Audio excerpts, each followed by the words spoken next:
Hey guys, tonight we are traveling to a place where the sun is hot, the humidity is thick enough to chew, and the law is so strict that even being born on the wrong day can ruin your entire life.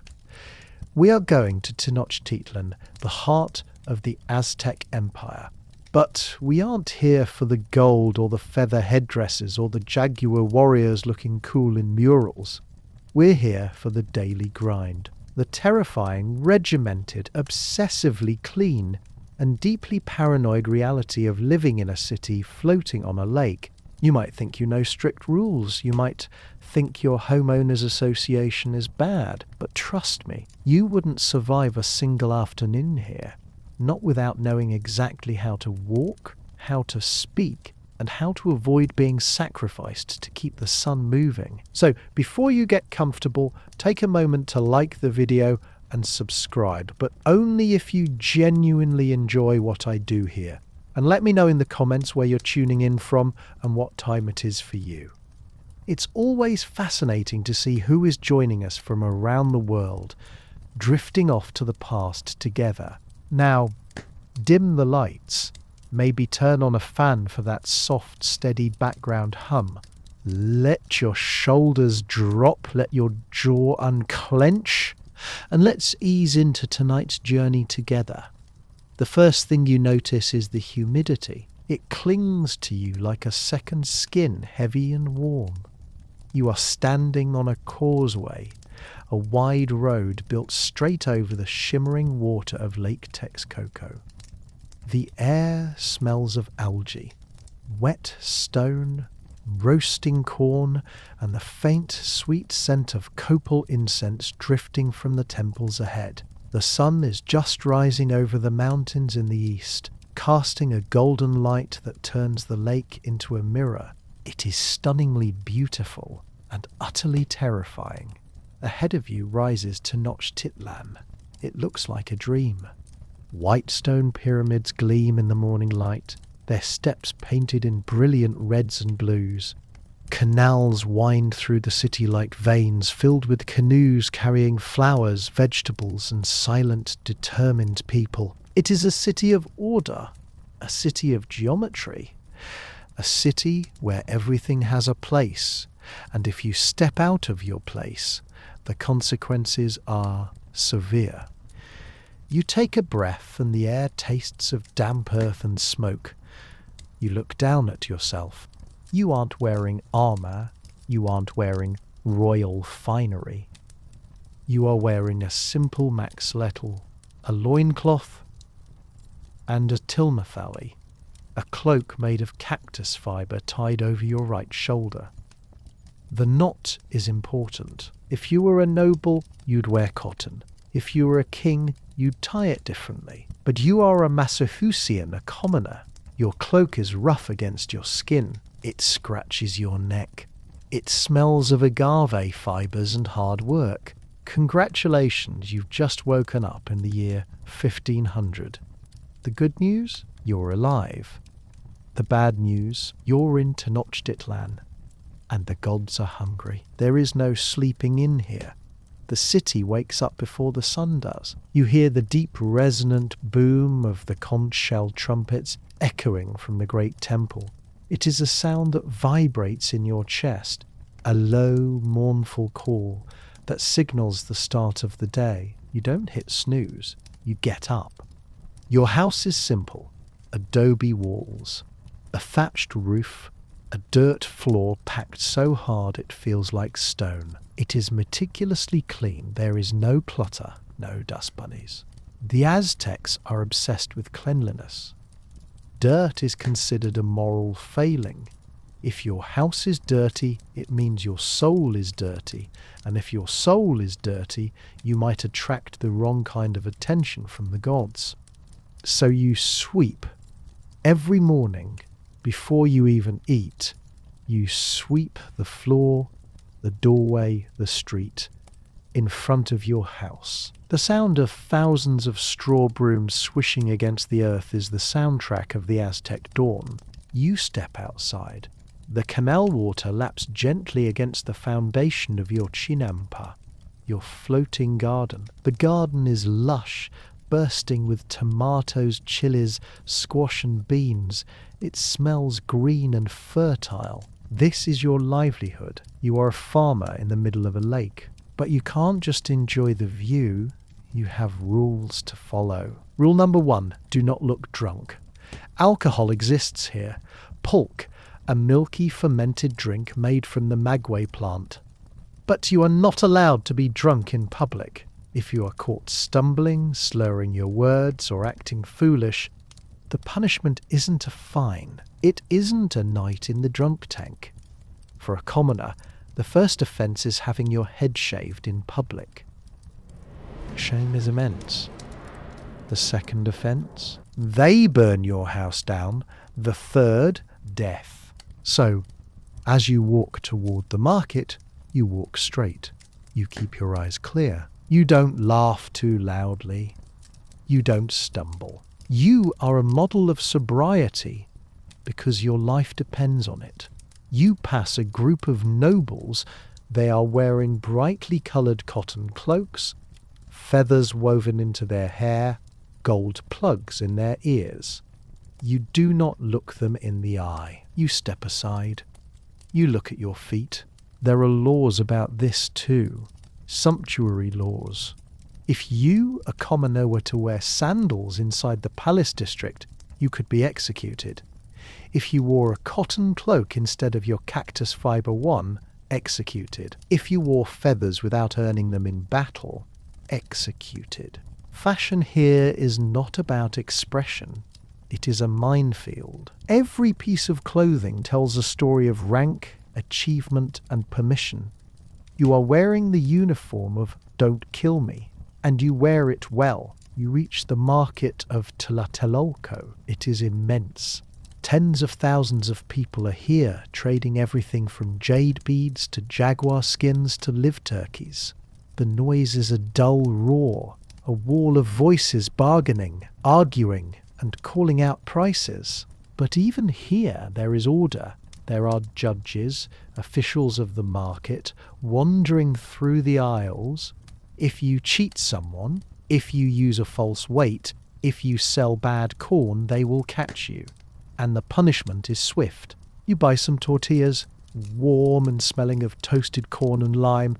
You buy a few chilies. You drink some water from a clay jug. The water is cool, but you sip it carefully. You look up at the great temple, the Templo Mayor, towering over the city. Smoke is rising from the twin shrines at the top. One for Tlaloc, the god of rain, and one for Huitzilopochtli, the god of sun and war. The smoke is thick and black. It smells of copal and something else, something iron-rich and sweet. You know what that smell is. You try not to think about it. You just chew your tortilla.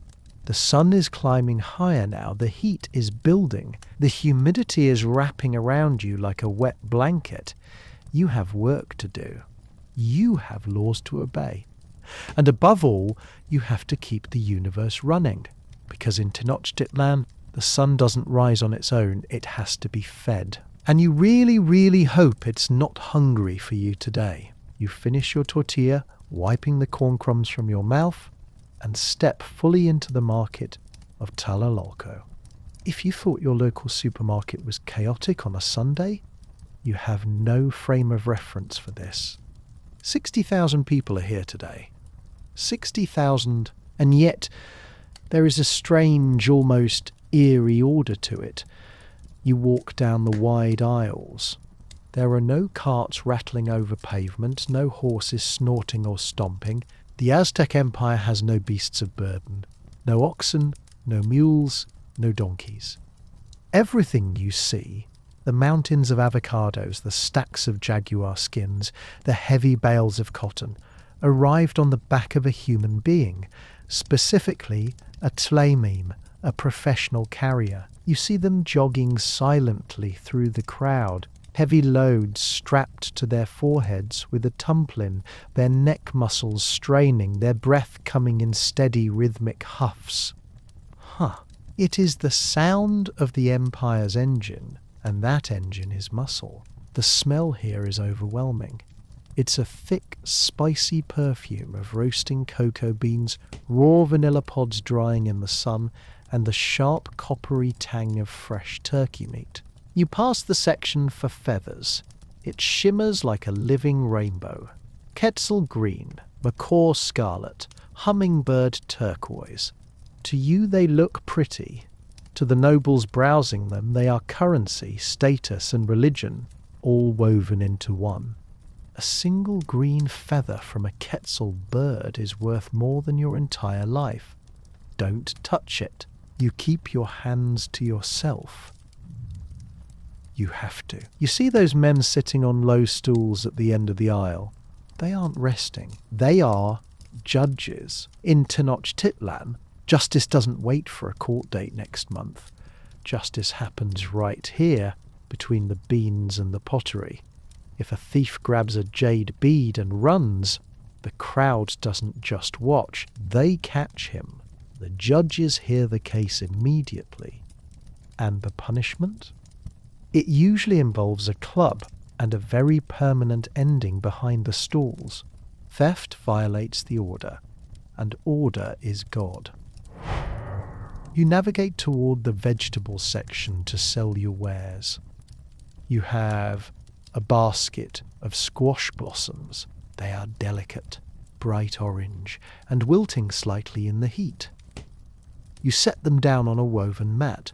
A woman approaches.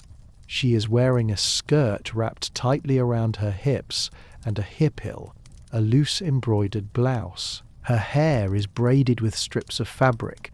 She looks at your squash blossoms. She looks at you.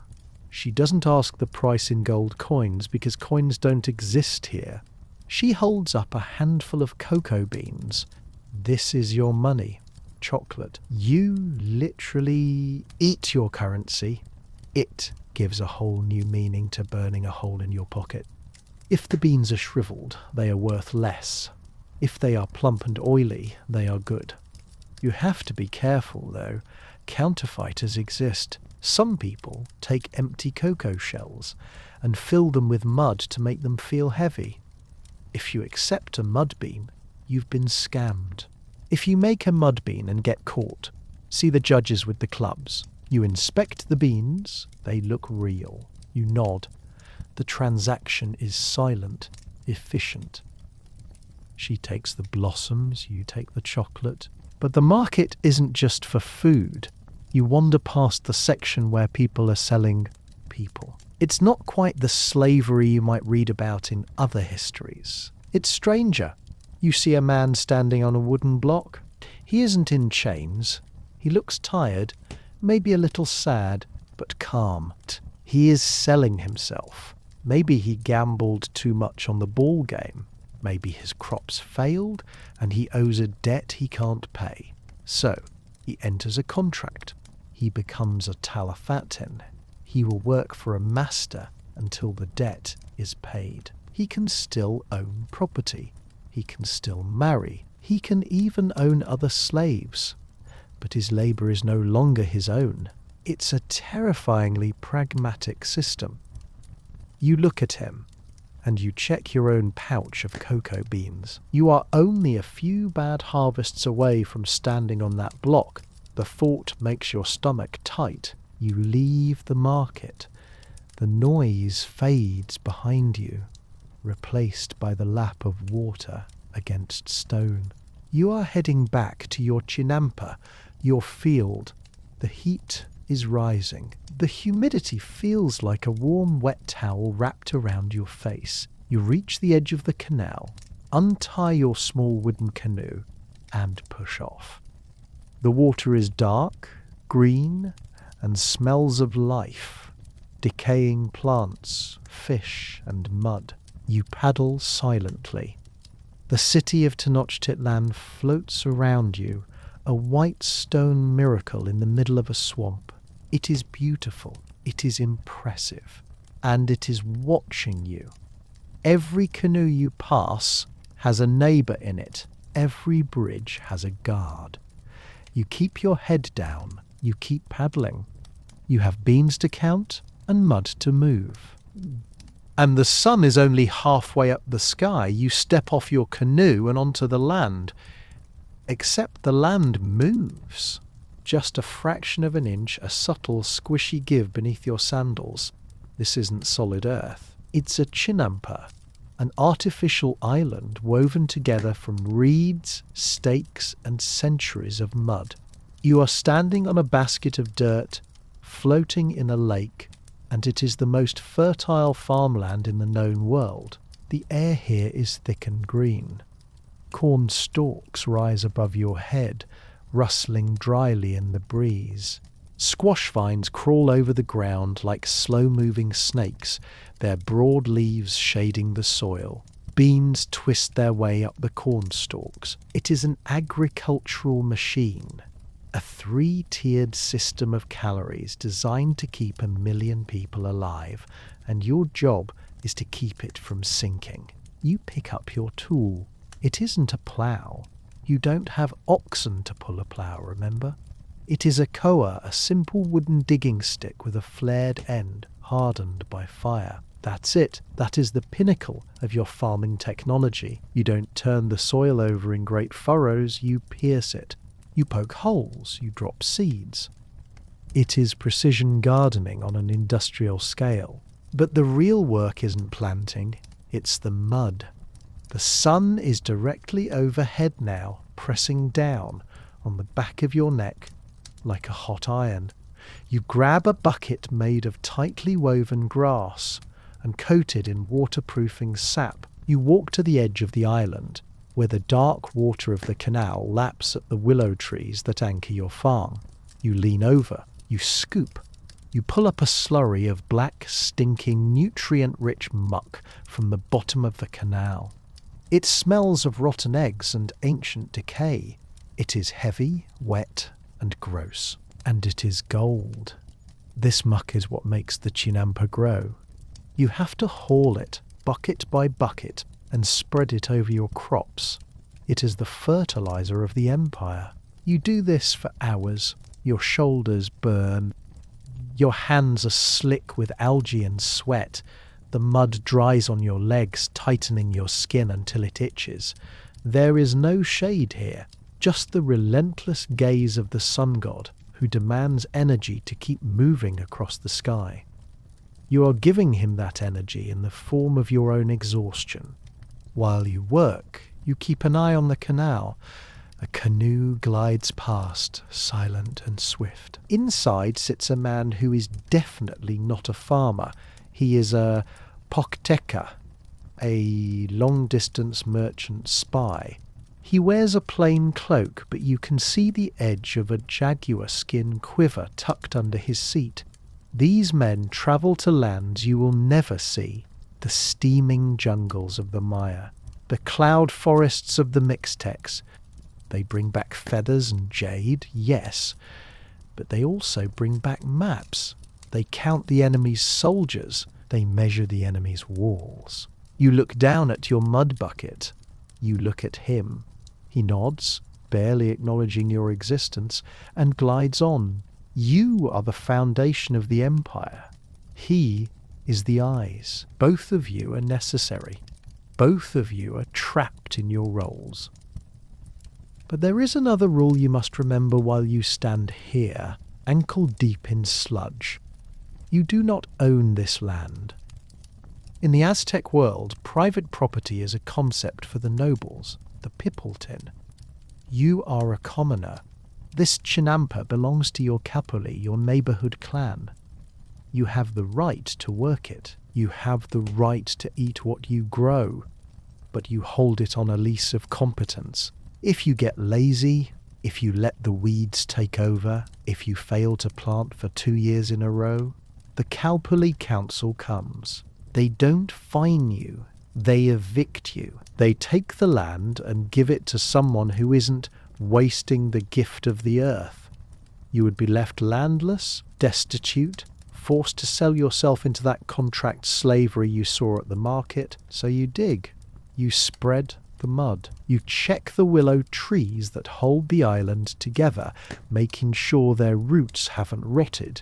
You are fighting a constant war against the lake, against the weeds, against the sun. Suddenly, a blur of motion catches your eye on the main causeway, hundreds of yards away.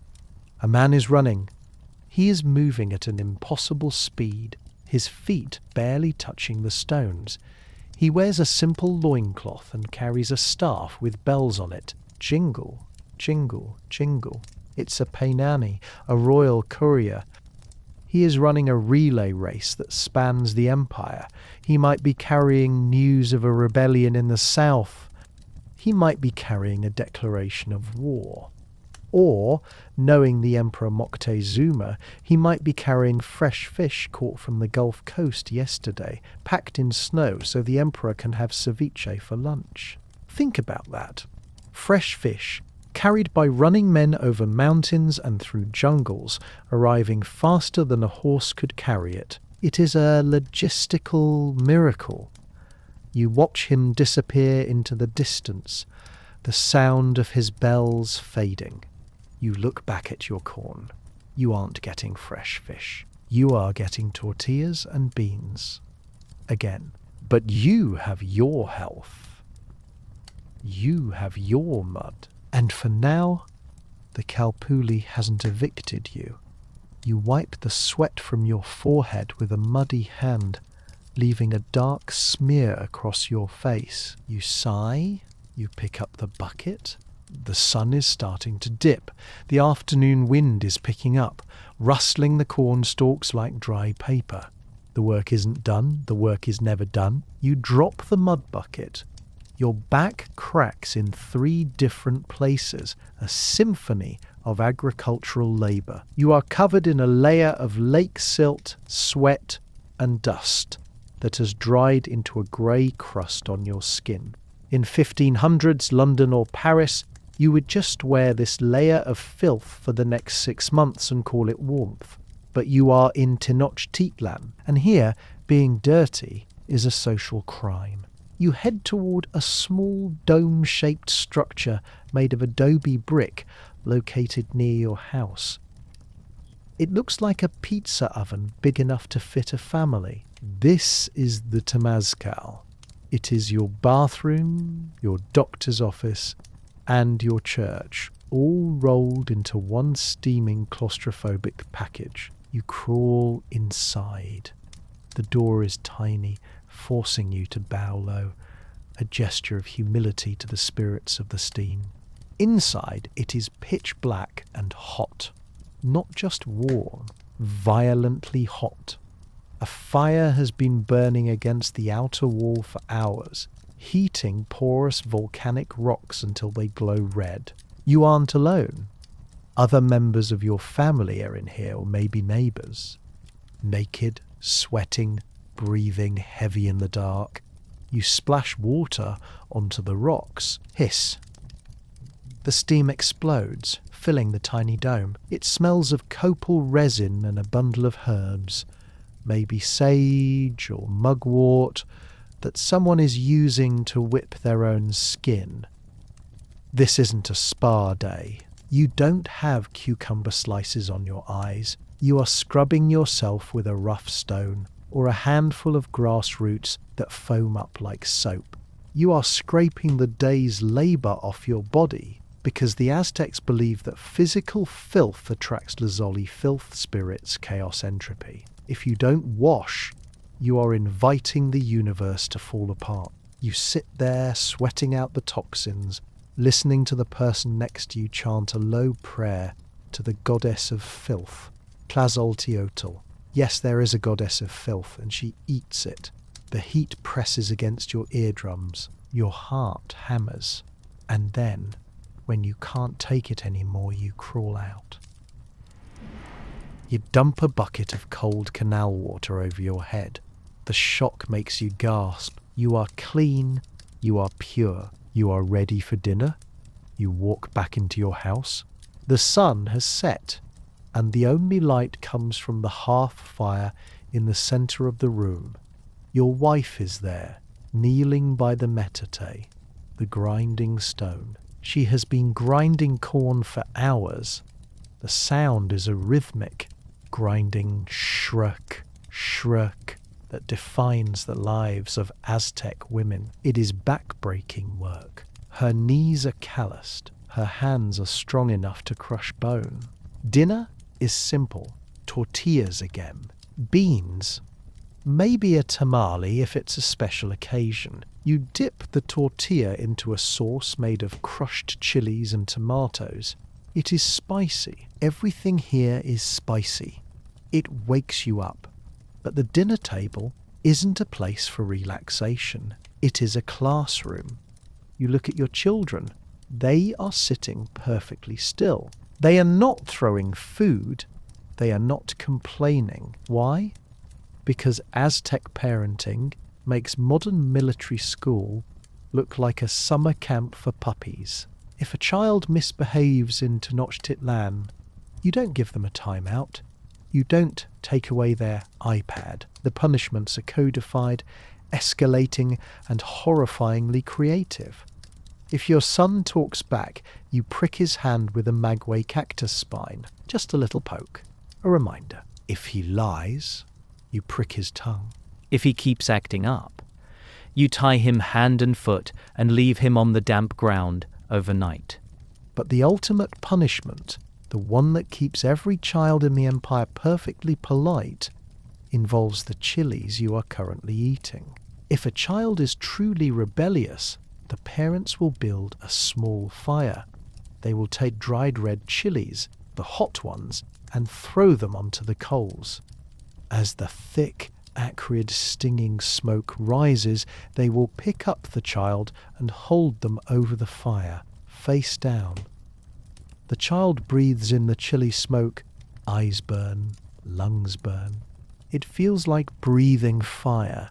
It doesn't cause permanent damage, usually, but the terror is absolute. You look at your son. He is 8 years old.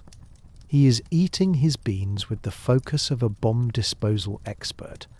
He knows about the chili smoke. He has seen it happen to the neighbour's kid. He is the most well-behaved child in history. Eat, you say gently. Yes, father, he replies instantly. You finish your meal. The fire is dying down. The room is warm, smelling of corn and smoke. It feels cosy, in a way. The family is together. You are clean. You are fed. But then you hear it, the sound of drums. It's coming from the city centre, from the sacred precinct. It isn't a festive drum. It is a steady pounding rhythm, like a giant heart beating in the dark.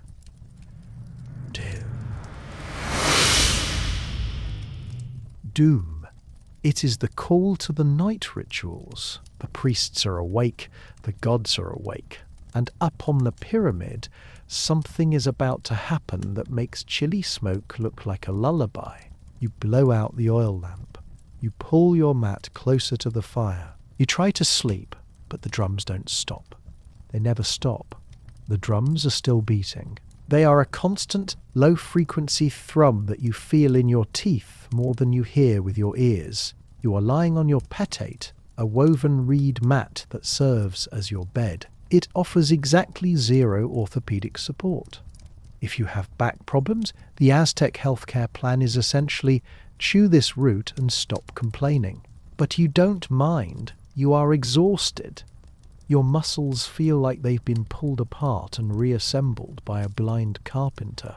You pull your cotton blanket up to your chin. It's warm in the house, but the air is damp. Living in the middle of a lake means the humidity never really leaves. It just changes texture. By day, it's a sauna. By night, it's a heavy, wet shawl that smells of stagnant water and charcoal.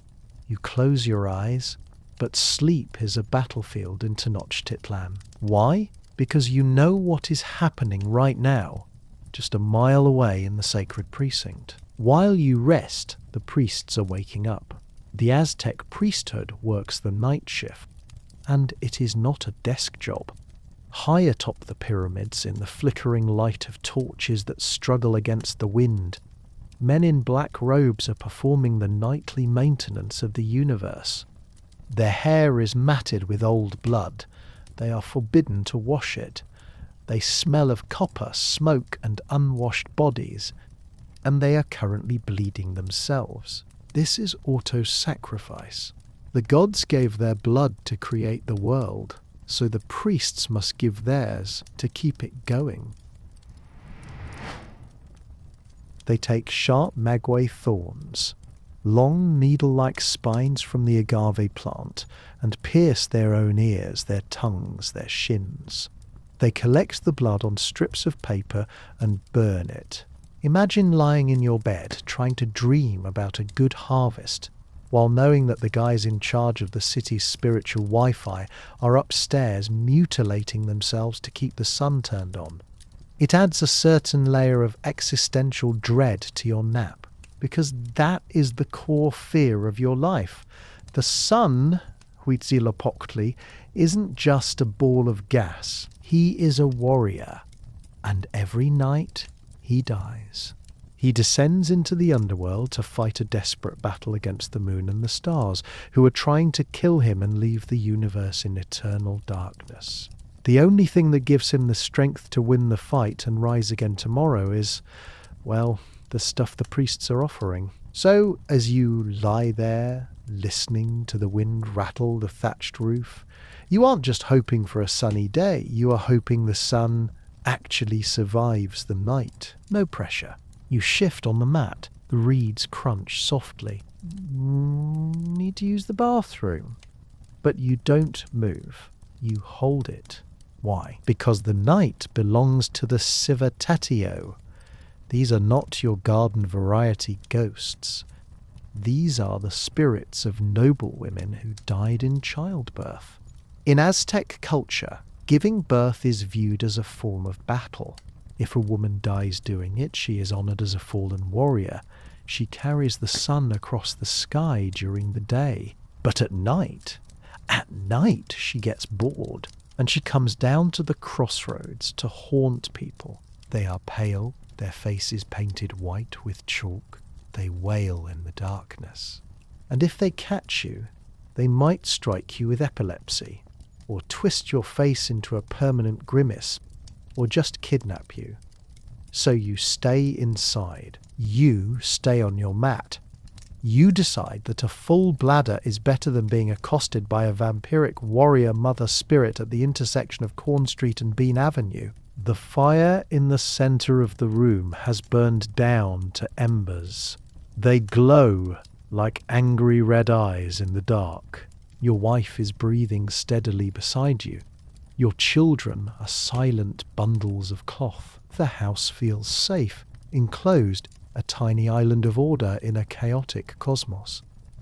But then a sound cuts through the drumbeat, a high, whistling shriek.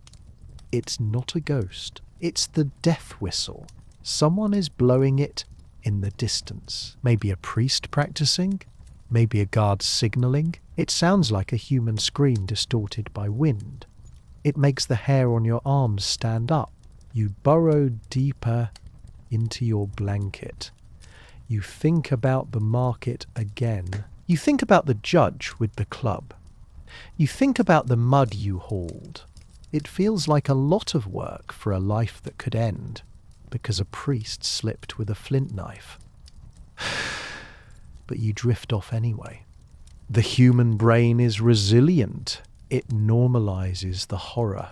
You get used to the drums. You get used to the fear. You get used to the idea that the universe is a hungry engine that runs on blood. You sleep, and in your dreams, you are floating on the lake, the water is cool, the sun is shining, and for a moment, just a moment, you forget to be afraid, until the conch shell blows at dawn. The conch shell blows. It is a mournful, hollow sound that vibrates through the morning mist, signalling that the sun has won its battle against the stars. You open your eyes. You are still on the reed mat. You are still alive. The Civitatio did not come for you. The universe is intact. But now, as you rub the sleep from your eyes and prepare for another day of hauling mud, you look over at your son. He is rolling up his own mat, moving with a discipline that seems unnatural for an 8-year-old. And you realize that his life is about to change, because in Tenochtitlan, childhood is short. In most of the world in the year 1500, London, Paris, Seville, if you are a peasant, your education consists of learning how to not die and maybe how to hold a shovel. Literacy is for priests and rich people, but here, school is mandatory for everyone. Boys, girls, nobles, commoners. The Aztecs have created the world's first universal compulsory education system, and it is absolutely brutal. Your son is heading to the Tenochtitlan, the House of Youth. It is the school for commoners. Think of it as a cross between a military boot camp, a monastery, and a construction site. He won't be learning finger painting. He won't be learning creative writing. He will be learning how to be a cog in the Aztec machine. The rules of the school are simple and terrifying. Rule number 1. Comfort is the enemy. The boys sleep in the school, but they don't get mats. They sleep on the bare, hard earth. If it's cold, they freeze. If it's hot, they sweat. They are allowed one thin blanket. The goal is to make their bodies hard like cured leather. Rule number 2, cleanliness is godliness. We talked about sweeping yesterday. Well, the students do the sweeping. Miles of it. They sweep the temples. They sweep the ball courts. They sweep the streets. If a priest finds a single twig out of place, the punishment involves maguey thorns. Always the thorns. Rule number 3, endurance. The boys are sent into the forest to gather firewood for the temple fires, but they aren't allowed to walk. They have to run, carrying heavy logs on their backs uphill in the thin mountain air. If they slow down, the older students, the instructors, beat them with seasoned stick. You watch your son eat his single corn tortilla. He dips it in a sauce made of red chilies. He doesn't complain. He knows that at school the food is even simpler. Stale tortillas and water. Maybe a scoop of beans if they've been good. But there is another school across the canal. You can see its white walls rising near the temple precinct. This is the Kalmakag. This is where the nobles go, the sons of the elite. You might think, oh, the rich kids probably have it easy. Silk pillows and cocoa every morning. Wrong. The Kalmakag is actually worse. The nobles believe that because they are destined to rule, they must be even harder, even purer, even more disciplined than the commoners. The noble boys don't just sleep on the floor. They sleep on the floor in rooms that are deliberately kept freezing cold. They are woken up at midnight every night to pray. They are sent out into the mountains alone, naked, to offer blood to the gods. They learn astronomy, reading, writing, and the calendar, the complex interlocking gears of time that dictate every Aztec action. They learn to read the stars so they know when to plant and when to go to war. They learn the art of song, which is really the art of speaking elegantly. In Aztec society, speaking well is a superpower. A noble who stammers or speaks rudely is unfit to rule. You look at your son again. He is tough. He is quiet. He is ready to carry logs. But the ultimate exam for both schools isn't a test on paper. It's the Xochiaoyotl, the flowery war. Eventually, the teachers will take these boys out to a battlefield. But the goal isn't to kill the enemy. Killing is easy. Killing is sloppy. The goal is to capture. To graduate, a young man must capture an enemy warrior alive. He has to grab a struggling armed man, subdue him, tie him up, and drag him back to Tenochtitlan. If he does this, he cuts off the lock of hair at the nape of his neck, the Tenochtli. He becomes a man. He earns the right to wear feathers. He earns the right to drink alcohol at festivals. If he fails, he stays a youth forever.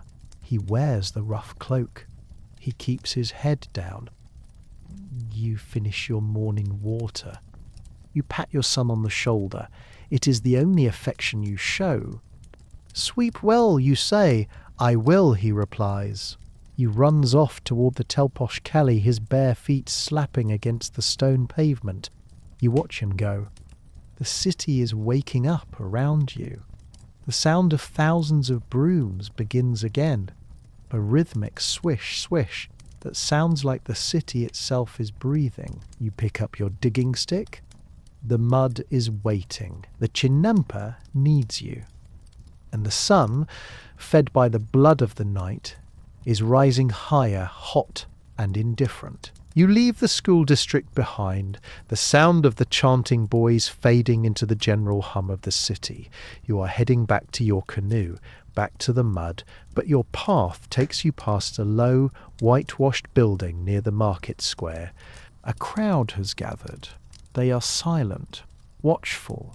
In Tenochtitlán, a crowd usually means one of two things: a religious spectacle involving obsidian knives, or a trial. Today, it's a trial. You stop for a moment, you can't help it. In this city, knowing the law isn't just civic duty, it's a survival strategy. You need to know who is being punished and why, so you don't make the same mistake. Inside the open-air court, a man stands before a judge. The judge, a Tenochtli, sits on a woven reed mat. He wears a turquoise diadem and a cloak knotted with a jewel that marks his rank. He looks calm, almost bored. Beside him a scribe is painting. Yes, painting. There are no written transcripts here. The court stenographer is an artist. He is drawing the crime, the criminal, and the evidence on a sheet of amity paper made from tree bark. It is a legal comic strip that will determine a man's fate. The crime? The man standing there, head bowed, stole a canoe. In your world, stealing a car might get you jail time. In 1500s Europe, stealing a horse might get you hanged. But in Tenochtitlan, the law is oddly specific and ruthlessly pragmatic. There are no prisons here. The Aztecs don't believe in warehousing criminals. It's a waste of food and space. If you break the law, the state deals with you immediately. You are either executed, enslaved, or forced to pay restitution. For the canoe thief, the verdict comes down quickly. The judge speaks. The scribe adds a final glyph to the paper. The thief owes the victim the value of the canoe. If he can pay it in cocoa beans or cloaks, he walks free. If he can't, he becomes the victim's slave. Imagine that. You steal your neighbour's lawnmower, you get caught, and suddenly you are living in his garage mowing his lawn forever. It is a system designed to make the victim whole, instantly. But the judge himself is sweating, and not just because of the heat. You see, Aztec judges are held to a standard that would make modern Supreme Court justices faint. They are nobles, yes, but they are appointed for life and paid by the income from a specific plot of land. They are supposed to be incorruptible. If a judge is caught taking a bribe, even a small one, a basket of corn, a few feathers, the punishment isn't disbarment. The emperor will have him executed, and not just executed. The tradition is that the corrupt judge is skinned and his skin is draped over the judicial seat. The next judge has to sit on it. It sends a very clear message. Do not get comfortable. You watch the canoe thief being led away by his new owner. He looks resigned. Slavery here isn't necessarily a life sentence. He can buy his way out later if he works hard. But it's a humiliation. But there is a loophole. a strange spiritual loophole that everyone knows about but saves for emergencies. It's called the Tlazolteotl confession. Tlazolteotl, the goddess of filth and purification, has priests who offer a unique service. If you commit a crime, adultery, theft, even murder, you can go to her priest and confess. You tell him everything. You perform a penance, usually involving fasting, piercing your tongue with a thorn or offering copal incense. If you do this before you are caught by the authorities, you are legally and spiritually absolved. The judge cannot touch you, the state cannot punish you. You are clean, but there is a catch, a massive one. You can only use this card once in your entire life. Once. That's it. So every Aztec lives with a constant, agonizing gambling problem. Let's say you cheat on your wife when you are 20. Do you confess now and clear your conscience? Or do you save your one free confession card in case you accidentally kill someone in a bar fight when you are 40? If you use it now and then mess up later, you are doomed. There is no second forgiveness. The second time the state crushes you, you look at the thief. He clearly didn't use his confession. Maybe he already used it years ago for something small like stealing a turkey. Now he's paying the price. You turn away from the court. The air smells of dust and the faint, sweet scent of the judge's tobacco pipe. Smoking is common here, usually in reed cigarettes or clay tubes. It is one of the few vices the state doesn't crack down on. You walk back toward the water. The sun is blazing now, white hot in a blue sky. You check your own conscience as you walk. Have you broken any rules today? Did you sweep your house well enough? Did you look a noble in the eye? You're safe for now. You step into your canoe. The water rocks beneath you, cool and dark. You push off, gliding past a floating garden where a woman is harvesting marigolds. The flowers are bright orange, the colour of the sun, the colour of death. You paddle harder. The mud is waiting. You paddle your canoe past a heavy, flat-bottomed barge, moving slowly against the current. It sits low in the water, weighted down with so much cargo that the water laps dangerously close to the gunwales. This isn't a farmer's boat. It's a tax collection vessel. And in the Aztec Empire, taxes are an art form. You stop paddling for a moment, letting your canoe drift into the reeds to let them pass. The barge is piled high with cotton bales, stacks of jaguar skins that still smell of the jungle, and crates of shimmering green jade beads. Sitting at the front, looking bored and fanning himself with a palm leaf, is a Calpixqui, a tribute collector. He wears a cloak decorated with geometric patterns that hurt your eyes if you stare too long. He holds a reed fan in one hand and a painting in the other. That painting is the tax ledger. It shows exactly what every village, every province, and every conquered city owes the emperor. And the list is terrifyingly specific. The Aztec Empire doesn't just want money, it wants things.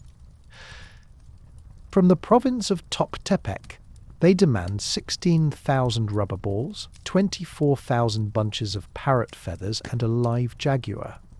From the hotlands of the coast, they want thousands of shells, loads of cacao, and vanilla. From the mountains, copper axes, turquoise masks, and gold dust packed into transparent quill tubes so you can see exactly how much is inside. And from you look down at your own hands, stained with mud and corn silk. You don't have gold dust. You don't have a jaguar. You have corn. And you have your back. The tax system here operates on a level of micromanagement that would make a modern IRS auditor weep with envy. You owe a portion of your harvest to the state, obviously, but you also owe your sweat. This is called tequio. Mandatory community service. When a bridge needs fixing, you fix it. When a temple needs a new coat of plaster, you mix the lime. When the emperor decides his palace needs a new zoo for his collection of rare albino animals, you haul the stone. There are no exemptions, there are no loopholes. If the Kalpixqui points at you and says, "The causeway is sinking," you put down your farming tools, pick up a basket of rocks, and you fix the causeway. You don't get paid. Your payment is living in the city without being arrested. You watch the barge disappear round a bend in the canal. The smell of the jaguar skins lingers in the humid air, musky, wild, and out of place in this city of stone. You realize something absurd about this economy. It is built entirely on prestige. The Emperor Moctezuma II, who sits in his palace a few miles away, is famously fastidious. It is said he never wears the same cloak twice. Every day he puts on a new, exquisitely embroidered cotton cape, wears it for 12 hours, and then gives it away. He bathes twice a day. He eats fresh fish from the coast. To support one man's wardrobe and hygiene habits, entire provinces have to work overtime. You start paddling again. The heat is settling into the afternoon, a heavy wet blanket that makes the air shimmer above the water. You pass other farmers. They don't wave. They just nod. Everyone is conserving energy. But taxes aren't just about goods. They are about blood. Some provinces, the ones that fought back too hard, the ones that refused to submit, pay a different kind of tax. They pay in people. Every year they have to send a quota of men and women to Tenochtitlán, not to work, to climb the pyramid. You try not to think about that. You focus on your corn. You reach your chinampa. The mud is drying on the banks, turning grey and cracked. You step out of the canoe. The ground feels solid, but you know it's just a mat of roots floating over a deep, dark lake. It's a metaphor for your whole life, really. You think you're standing on solid ground, but underneath, it's just water and depth. You pick up your digging stick. Beetle scuttles across your foot. You ignore it. You have to weed the beans before the sun goes down. As you work, you hear a sound from the water, a splash, then laughter. You look up. A group of young nobles is gliding past in a pleasure barge. They are shaded by a canopy of feathers. They are drinking chocolate from golden cups. They are laughing at something one of them said, probably a joke in Nahuatl that uses complex metaphors you wouldn't understand. They don't even see you. You are part of the scenery, like the willow trees or the mud. You feel a spike of resentment, hot and sharp, but you swallow it. Resentment is dangerous. Resentment gets you noticed by the judges. Resentment is not part of the plan. You bend down and pull a weed. The roots come up with a sucking sound, smelling of wet earth. You toss it aside. One day, you whisper to the corn, but you don't finish the sentence, because in Tenochtitlan, the walls have ears, and even the corn might be listening. The sun finally gives up. It sinks behind the western mountains, turning the sky a bruised purple that reflects off the lake waters. You wipe the last smear of mud from your hands on the grass bank. Your back muscles have seized up into a single solid knot of tension. The work is done, the corn is fed. The empire will not starve today. You step back into your canoe. The paddle dips into the water with a soft plop. You aren't going straight home, not yet. You need a distraction. You need to see something that isn't mud, or corn, or the terrifyingly blank stare of a tax collector. You head toward the heart of the city, toward the sound of a rhythmic, heavy thudding. Thwack, thwack, thwack.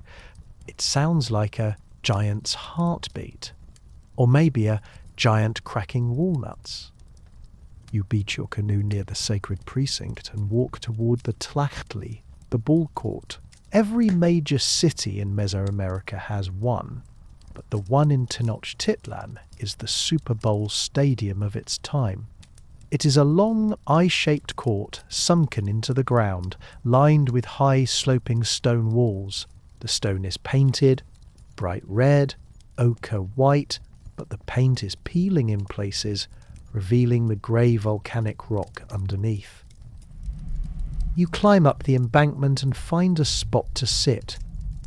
The stone is still warm from the day's sun, radiating heat into your legs. The air here smells different. It smells of old sweat, hardened leather, and the distinct acrid scent of burning rubber. Down below, the game is in progress. Ulama. If you try to explain this game to a modern person, they won't believe you. Imagine soccer, but you can't use your feet. Imagine basketball, but the hoop is sideways, made of stone, and about 20 feet in the air. Imagine volleyball, but the ball is a solid 9-pound sphere of cured rubber that can break a human rib on impact. And you have to hit it with your hips. You look at the players. They are professionals, athletes, supported by noble patrons. They wear thick leather belts around their waists, heavy padding on their knees, and gloves. They look like gladiators preparing for a car crash. And in a way they are. The ball is in play. It moves fast, bouncing off the slanted walls with terrifying velocity. A player dives. He twists his body in midair, slamming his hip bone against the rubber sphere. Crack! The sound echoes off the temple walls. The crowd gasps. It is a visceral sound, the sound of bone meeting density. The ball flies across the court. Another player slides, catching it with his thigh, sending it back. They play for hours. They play until they are bruised black and blue. Sometimes they play until they die. Internal bleeding is a common occupational hazard. If the ball hits you in the stomach, bad day. If it hits you in the head, game over. Literally. But you aren't just watching for the athletics. You are watching for the stakes. Because this isn't just a sport. It is a religious ritual.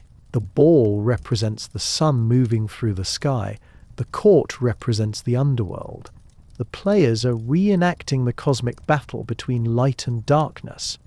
If the ball touches the ground too often, if the game goes wrong, it is considered a bad omen, a sign that the sun might get stuck. And where there are omens, there is gambling. The Aztecs are addicted to gambling. It is a mania. You look around the stands, you see nobles betting jade necklaces, gold armbands, bales of cotton so fine they float on the breeze. You see commoners betting their cloaks, their sandals, their turkeys. And then you see the desperate ones. There is a man sitting 2 rows down from you. He is shaking. He has no cloak to bet. He has no feathers. He is betting his freedom. This is the dark side of the game. If you lose everything, if you bet your house and lose, if you bet your crop and lose, there is only one chip left on the table. Yourself. You watch him. He screams for the team on the left side of the court. His eyes are wide, manic. If the ball goes through that stone hoop, an incredibly rare event, practically a miracle, the game ends instantly. The winner takes everything. The spectators usually flee because by tradition the winner has the right to steal the clothes off the backs of the audience. But today the ball does not go through the hoop. It bounces. It skidders. The team on the right scores a point by driving it into the end zone. The man 2 rows down slumps. He puts his head in his hands. He has lost.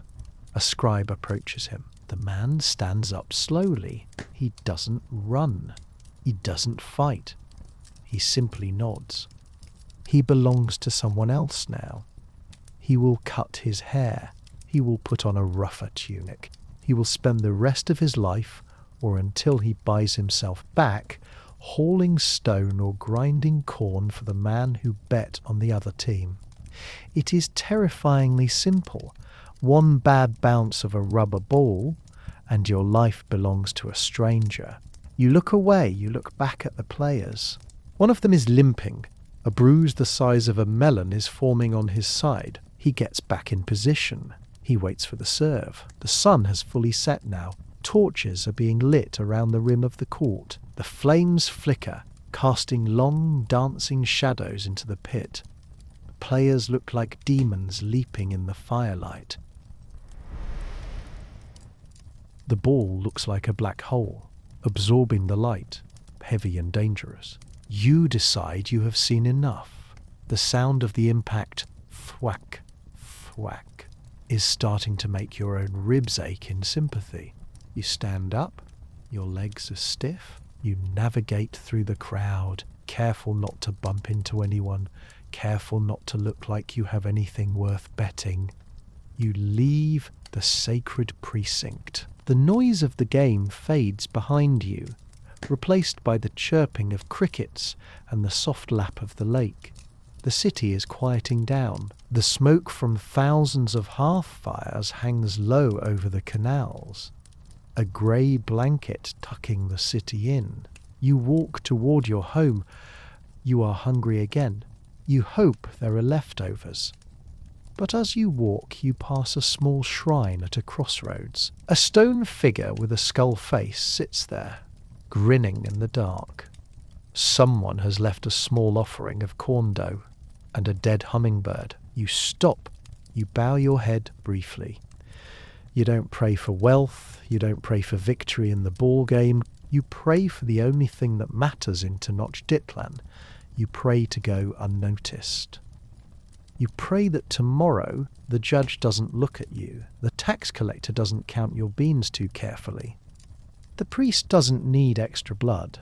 You pray to be boring, because in this city, being interesting is fatal. You hurry the rest of the way home. The wind is picking up, rustling the reeds. It sounds like whispering. It sounds like the civitatio waking up for their shift. You open your door, you step inside, you close it firmly behind you and tie the latch. Safe. For now. You are lying on your mat again. The door is tied shut. The fire is dead ash. The only sound is the rhythmic, whistling snore of your neighbour through the thin adobe wall. It sounds like a dying flute. You pull your cotton blanket up to your ears. You should be sleeping. Your body aches in a way that feels structural, like your bones are slowly fusing together. But your mind is awake. Why? Because you are thinking about tomorrow. In your world, tomorrow isn't just Wednesday. Tomorrow is a coordinate in a machine so complex it makes a Swiss watch look like a stone hammer. You are thinking about the calendar. The Aztecs don't just use the calendar to mark time. They use it to define reality. There are two calendars running simultaneously, interlocking like gears. One is the Xiupo-Huali, the 365, day solar count that tells you when to plant corn and when to pay taxes. That one is practical. That one makes sense. The other one is the Tonalpohualli, the count of days. 260 days, 20 signs, 13 numbers. And this calendar is the reason you are sweating under your blanket, because this calendar decides your fate before you even get out of bed. If you wake up tomorrow and the day is one ocelot, it's a good day. You might find a jade bead in the street. You might not get hit with a stick. If you wake up and it's 2 rabbit, stay in bed. Seriously, don't move. Because 2 rabbit is the day of the drunkard. If you are born on this day, or if you try to do anything important on this day, you are destined to fail, fall into a canal, and shame your family. You run the math in your head. What day is it? Is it movement? Is it death? Is it grass? Yes, grass is a day sign. It's surprisingly ominous. You realize the terrifying truth of Aztec life. You have no free will. Not really. If you were born on a 1 day, you are a leader. If you were born on a 7 day, you are lucky. If you were born on a 9 day, sorcerers and witches, you look over at your sleeping son. You remember the day he was born. You remember the panic. You remember holding your breath while the local soothsayer, the tonal pohak, consulted his codex, a long book made of deerskin that unfolds like an accordion. The soothsayer looked at the book. He looked at the baby. He looked at the sun. He frowned. He was born on Sumiquisitli, the soothsayer said. 1 death. Your heart stopped. 1 death is the sign of Tezcatlipoca, the smoking mirror, the god of destiny and sorcery. It is a heavy sign, a dangerous sign. A child born on this day has power, but he is also prone to being enslaved. But you cheated. You and your wife, you lied to the priest. You said, oh no, he wasn't born at dawn. He was born later, after sunset. By pushing the time, you nudged him into the next day too dear. Deer are timid, but they are fast. They survive. It was a small fraud, a tiny rebellion against the gears of the universe. But now, lying in the dark, you wonder if the gods noticed. You wonder if Tezcatlipoca is watching your son right now, waiting to collect the dead. The wind shifts outside, it whistles through the eaves. You smell the lake again, that pervasive, rotten life scent of algae. And then there is the ultimate fear, the Nemontemi. Every year, at the very end of the 365 day cycle, there are 5 leftover days. The math doesn't quite add up. These 5 days don't belong to any month. They don't belong to any god. They are the empty days, the useless days. During the Nemontemi, the universe is broken. The laws of physics are suspended. The demons of the air, the Tsitzimime, are watching, waiting for a crack to slip through and eat the stars. During these 5 days, you do nothing. You don't cook, you don't clean, you don't work, you don't even have sex. You sit in your house in the dark and you wait.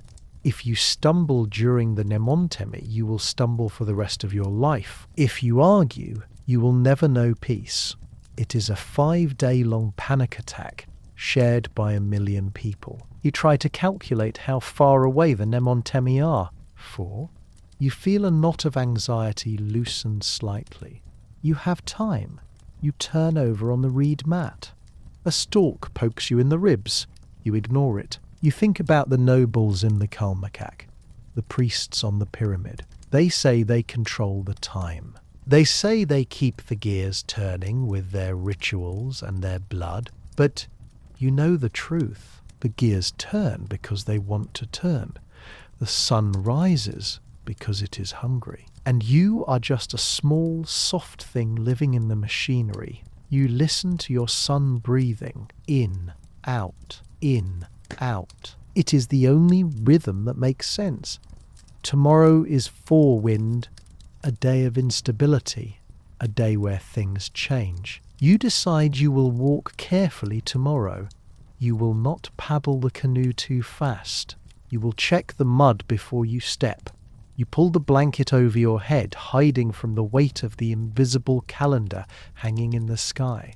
You close your eyes, and finally, mercifully, the math fades into sleep. You wake up, but not because of the conch shell. You wake up because your jaw feels like it has been kicked by a deer. It is a throbbing, relentless pulse that radiates from a back molar all the way into your ear. It is forewind, the day of instability. And apparently the instability has decided to manifest inside your mouth. You sit up, the pain is blinding. In 1500s Europe, you would go to a barber who would pull the tooth out with rusty pliers and then probably give you an infection that kills you in a week. But you are in Tenochtitlán, and here medicine is complicated.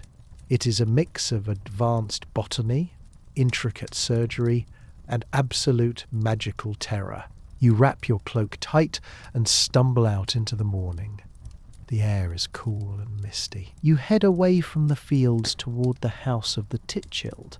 The Titschild is the doctor.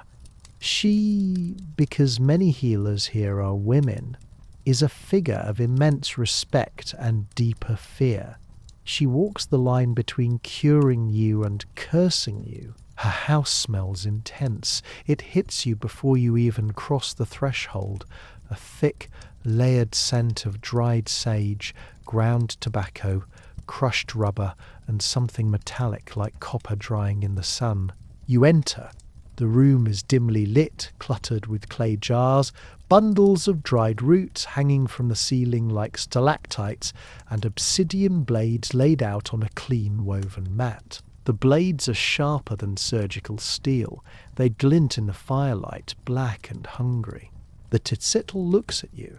She is old, her face a map of wrinkles, her hair woven with red ribbons. She points to a low stool. You sit. You open your mouth. She peers inside with the intensity of a priest reading omens. The worm is angry, she says. This is the diagnosis. The Aztecs believe that toothaches are caused by a magical worm eating the bone, or perhaps by heat trapped in the jaw. It isn't just bacteria, it's a spiritual infestation. She gets to work. And here is where you realize that Aztec medicine is light years ahead of Europe, even if their bedside manner is terrifying. She doesn't reach for pliers immediately. First, she washes her hands. She scrubs them. Cleanliness, remember.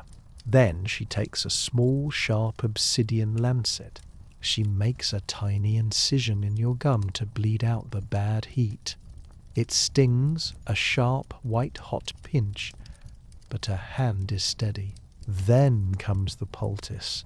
She grinds up a mixture of istauhi apple, wormwood, and chili peppers. Yes, chili peppers. She packs the spicy herbal paste directly onto the infected tooth. The sensation is indescribable. It burns. It sears. It feels like you are chewing on the sun. But then a strange numbness sets in. The capsaicin in the chili kills the pain nerves. The wormwood fights the infection. It works. While you sit there, eyes watering, mouth throbbing with heat, she starts talking to the tooth. She is chanting. She is telling the worm to leave. She is negotiating with the spirit of the decay.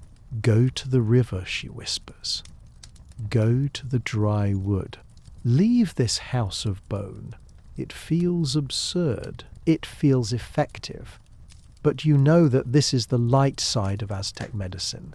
If you had a broken leg, she would set it with splints and plaster casts made of cactus gum, casts that harden and heal bones faster than anything in Spain. If you had a deep wound, she would sew it up using human hair for thread, stitching with a precision that leaves almost no scar. But if you had something worse, if you had a disease they couldn't explain, that's when things get dark. If the Titsitl decided your illness was caused by the fright disease, susto loss of soul due to a sudden shock, the cure might involve being rubbed with a raw egg, sprayed with chewed tobacco, or forced to confess your sexual sins to the goddess of filth. And if the doctor fails, if the patient dies? In Europe, the doctor shrugs and says, God's will. In Tenochtitlan, a doctor who fails too often starts to look suspicious. People start whispering that maybe she isn't a healer. Maybe she is a nahuali, a sorcerer. Maybe she is shape-shifting into a turkey at night and sucking the breath out of children. The line between medical professional and dark wizard is extremely thin here. The Tenochtitlán finishes. She hands you a cup of water mixed with crushed obsidian dust, supposedly to strengthen the teeth. You rinse. You spit. The blood swirls in the bowl, bright red against the clay. The pain is gone. replaced by a dull, spicy throb, but the sharp agony is gone. You hand her a bag of cocoa beans. It's expensive, but cheaper than dying of sepsis. You walk back out into the street. The sun is fully up now.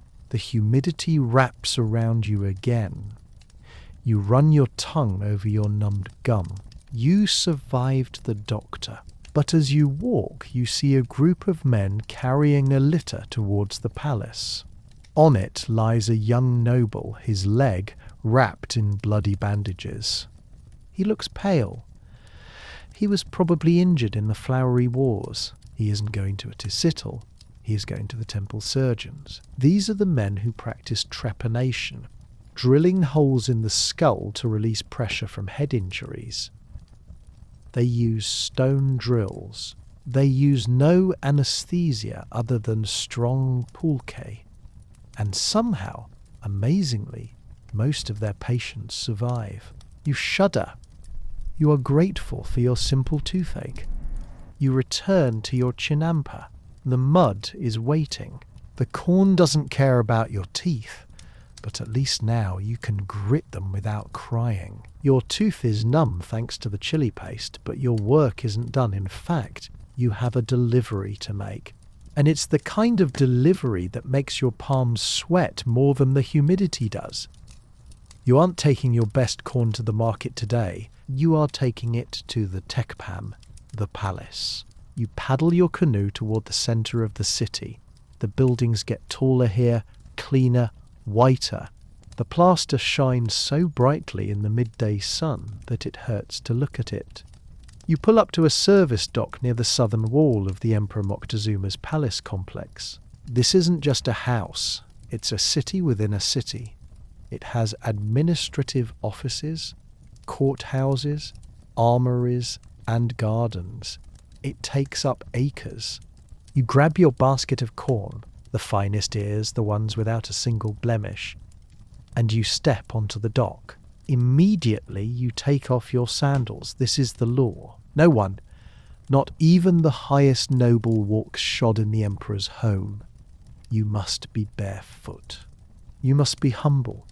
In fact, if you were a noble wearing fine cotton, you would have to put on a rough cactus fibre cloak over your rich clothes, just to show that, compared to the emperor, you are dirt. Since you are already wearing a rough cactus fibre cloak, you are ahead of the fashion curve. You walk through the service corridors. The floor is polished stone, cool against your bare feet. The air smells different here. It smells of cedar wood, imported from the mountains and used for the beams, and liquid chocolate, and the faint, sweet smoke of tobacco. It smells of impossible wealth. You pass rooms filled with scribes painting tax receipts. You pass rooms filled with women weaving feather tapestries. But then you hear a sound that makes you stop. Row! A low guttural growl that vibrates through the floorboards. It is followed by the dry, rattling hiss of 1,000 snakes. You have reached the Tenochtitlán, the House of Birds, the Emperor's Zoo.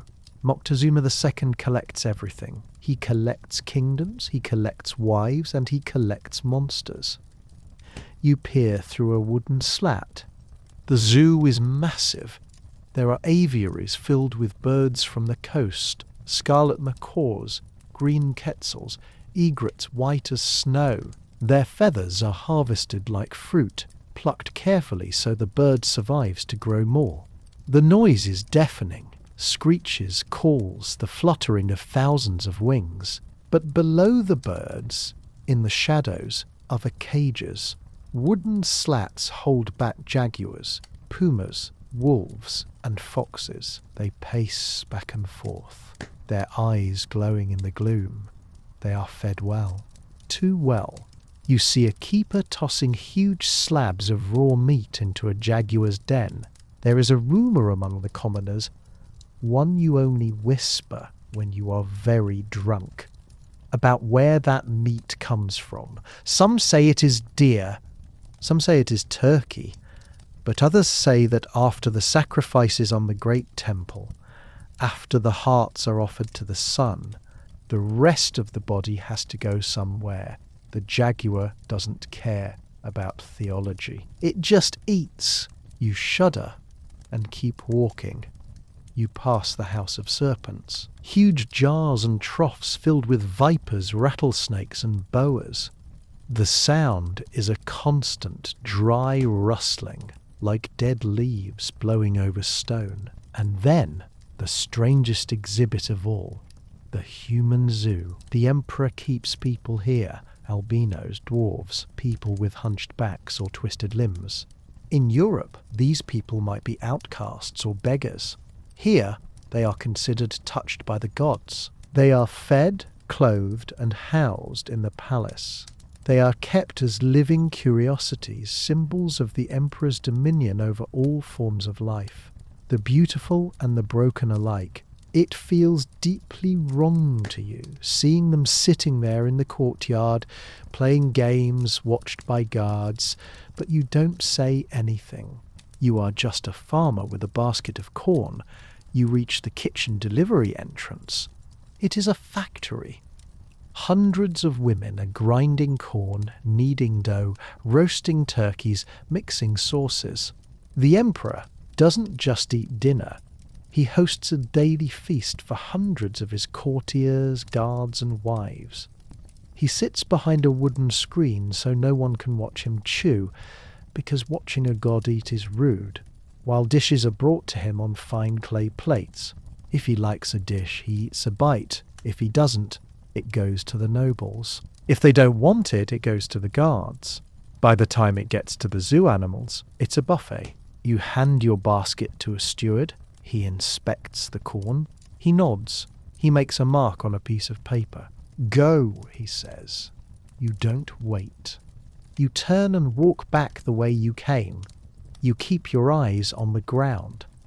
You don't look at the murals. You don't look at the gold inlays on the walls. You don't look at the jaguars. You step back out onto the dock. The sun hits you. You put your sandals back on. Your feet are dirty again within seconds, but you feel lighter. You paddle away from the palace, back toward the floating gardens, back toward the mud. The palace is a marvel, yes. It is the centre of the world. But it is also a cage. A cage for birds, for cats, for people, and for the emperor himself, trapped in his own rituals of power. You prefer your chinampa. The corn doesn't growl at you. The sun begins to set, casting long, wavering shadows across the canals. You are paddling home, your arms aching with a familiar dull throb. The water has turned a deep, inky blue, reflecting the torches that are starting to flicker to life along the causeways. As you tie up your canoe, you see something that makes your heart stop for a second. A man is stumbling down the street. He isn't just walking with a limp. He is weaving. He is singing a song that has no tune. He trips over a sleeping dog, laughs loudly, and then leans against a wall to steady himself. He is visibly, undeniably, spectacularly drunk. Your instinct is to look away. You expect the guards to descend on him. You expect to see him dragged off to have his head shaved or his house burned down. Public intoxication is a death sentence for a man of working age. It is seen as a loss of control, a crack in the discipline that holds the universe together. But nobody arrests him. The guards walk right past him. One of them even nods respectfully. Why? Because the man is old. He has white hair. His face is a roadmap of wrinkles deeper than the canals. He is over 70 years old, and in the Aztec Empire, reaching 70 means you have beaten the game. You are witnessing one of the strangest paradoxes of your society.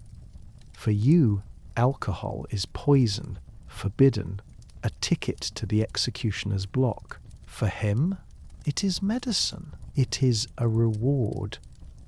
He is drinking octali, better known as pulque. You've smelled it before. It has a sour, yeasty, fermented odour that hangs heavy in the air like old bread soaked in vinegar. It is made from the sap of the maguey plant. It is thick, milky and viscous. It doesn't flow like wine, it pours like slime. To a modern palate, it would be challenging. To an Aztec, it is sacred. The law says that if you are over 52, a complete cycle of the calendar, you are no longer bound by the rules of the young. You have served your time. You have hauled the mud, fought the wars, raised the children, and bled for the gods. You are now an elder. And elders are allowed to get drunk. It is viewed as a way to keep their blood warm as their bodies cool with age. It is a communion with the gods. So, this old man, singing off-key and smelling like fermented cactus, is not a nuisance. He is a walking monument to survival. You watch him with a mix of jealousy and awe. You are 28. You have 24 more years of perfect sobriety, perfect discipline, and perfect posture before you are allowed to lean against a wall and sing. The number 52 is everything. The Aztec century isn't 100 years. It is a 52-year cycle where the two calendars, the solar and the ritual, align. When a cycle ends, the universe is in danger of ending. The binding of the years ceremony takes place. All fires are extinguished. Idols are thrown into the lake. People climb onto their roofs and wait in terrified silence to see if the sun will rise again. If it does, the world gets another 52 years. This old man has seen that happen, maybe twice. He has survived the end of the world. So if he wants to drink a gallon of cactus slime and yell at a dog, he has earned the right. He slides down the wall and sits in the dirt, looking content. He holds up a gourd cup and toasts the moon. Rabbit, he mumbles. 400 rabbits. He is referring to the Senzon Tenochtitlan, the 400 rabbits. These are the gods of drunkenness. The Aztecs believe there isn't just one way to be drunk. There are 400 ways. You can be a weeping rabbit, a fighting rabbit, a sleeping rabbit, or a singing rabbit. This old man is definitely a singing rabbit. You walk past him, careful not to disturb his reverie. You enter your house. The fire is low. Your wife is already asleep, exhausted from the grinding stone. Your son is curled up on his mat, dreaming of broomsticks and thorns. You lie down. You stare at the thatch roof. You do the math again. 24 years. It feels like an eternity. But in Tenochtitlan, life is fragile. Disease, war, sacrifice, famine.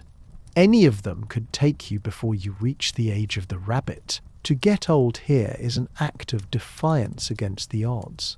You close your eyes. The smell of the pulque lingers in your nose, sour and strong. It is the smell of the future. It is the smell of freedom. You drift off, dreaming of the day when you too can stumble in the street, and the guards will simply bow. The morning sun hits the white stucco walls of your house, blindingly bright. You blink, shielding your eyes. You have eaten your tortilla. You have checked your tools. But before you can head out to the Chinampa, there is a knock at the door, or rather, a rhythmic tapping on the wooden frame. It isn't a neighbour. It isn't a priest. It is the waste collector.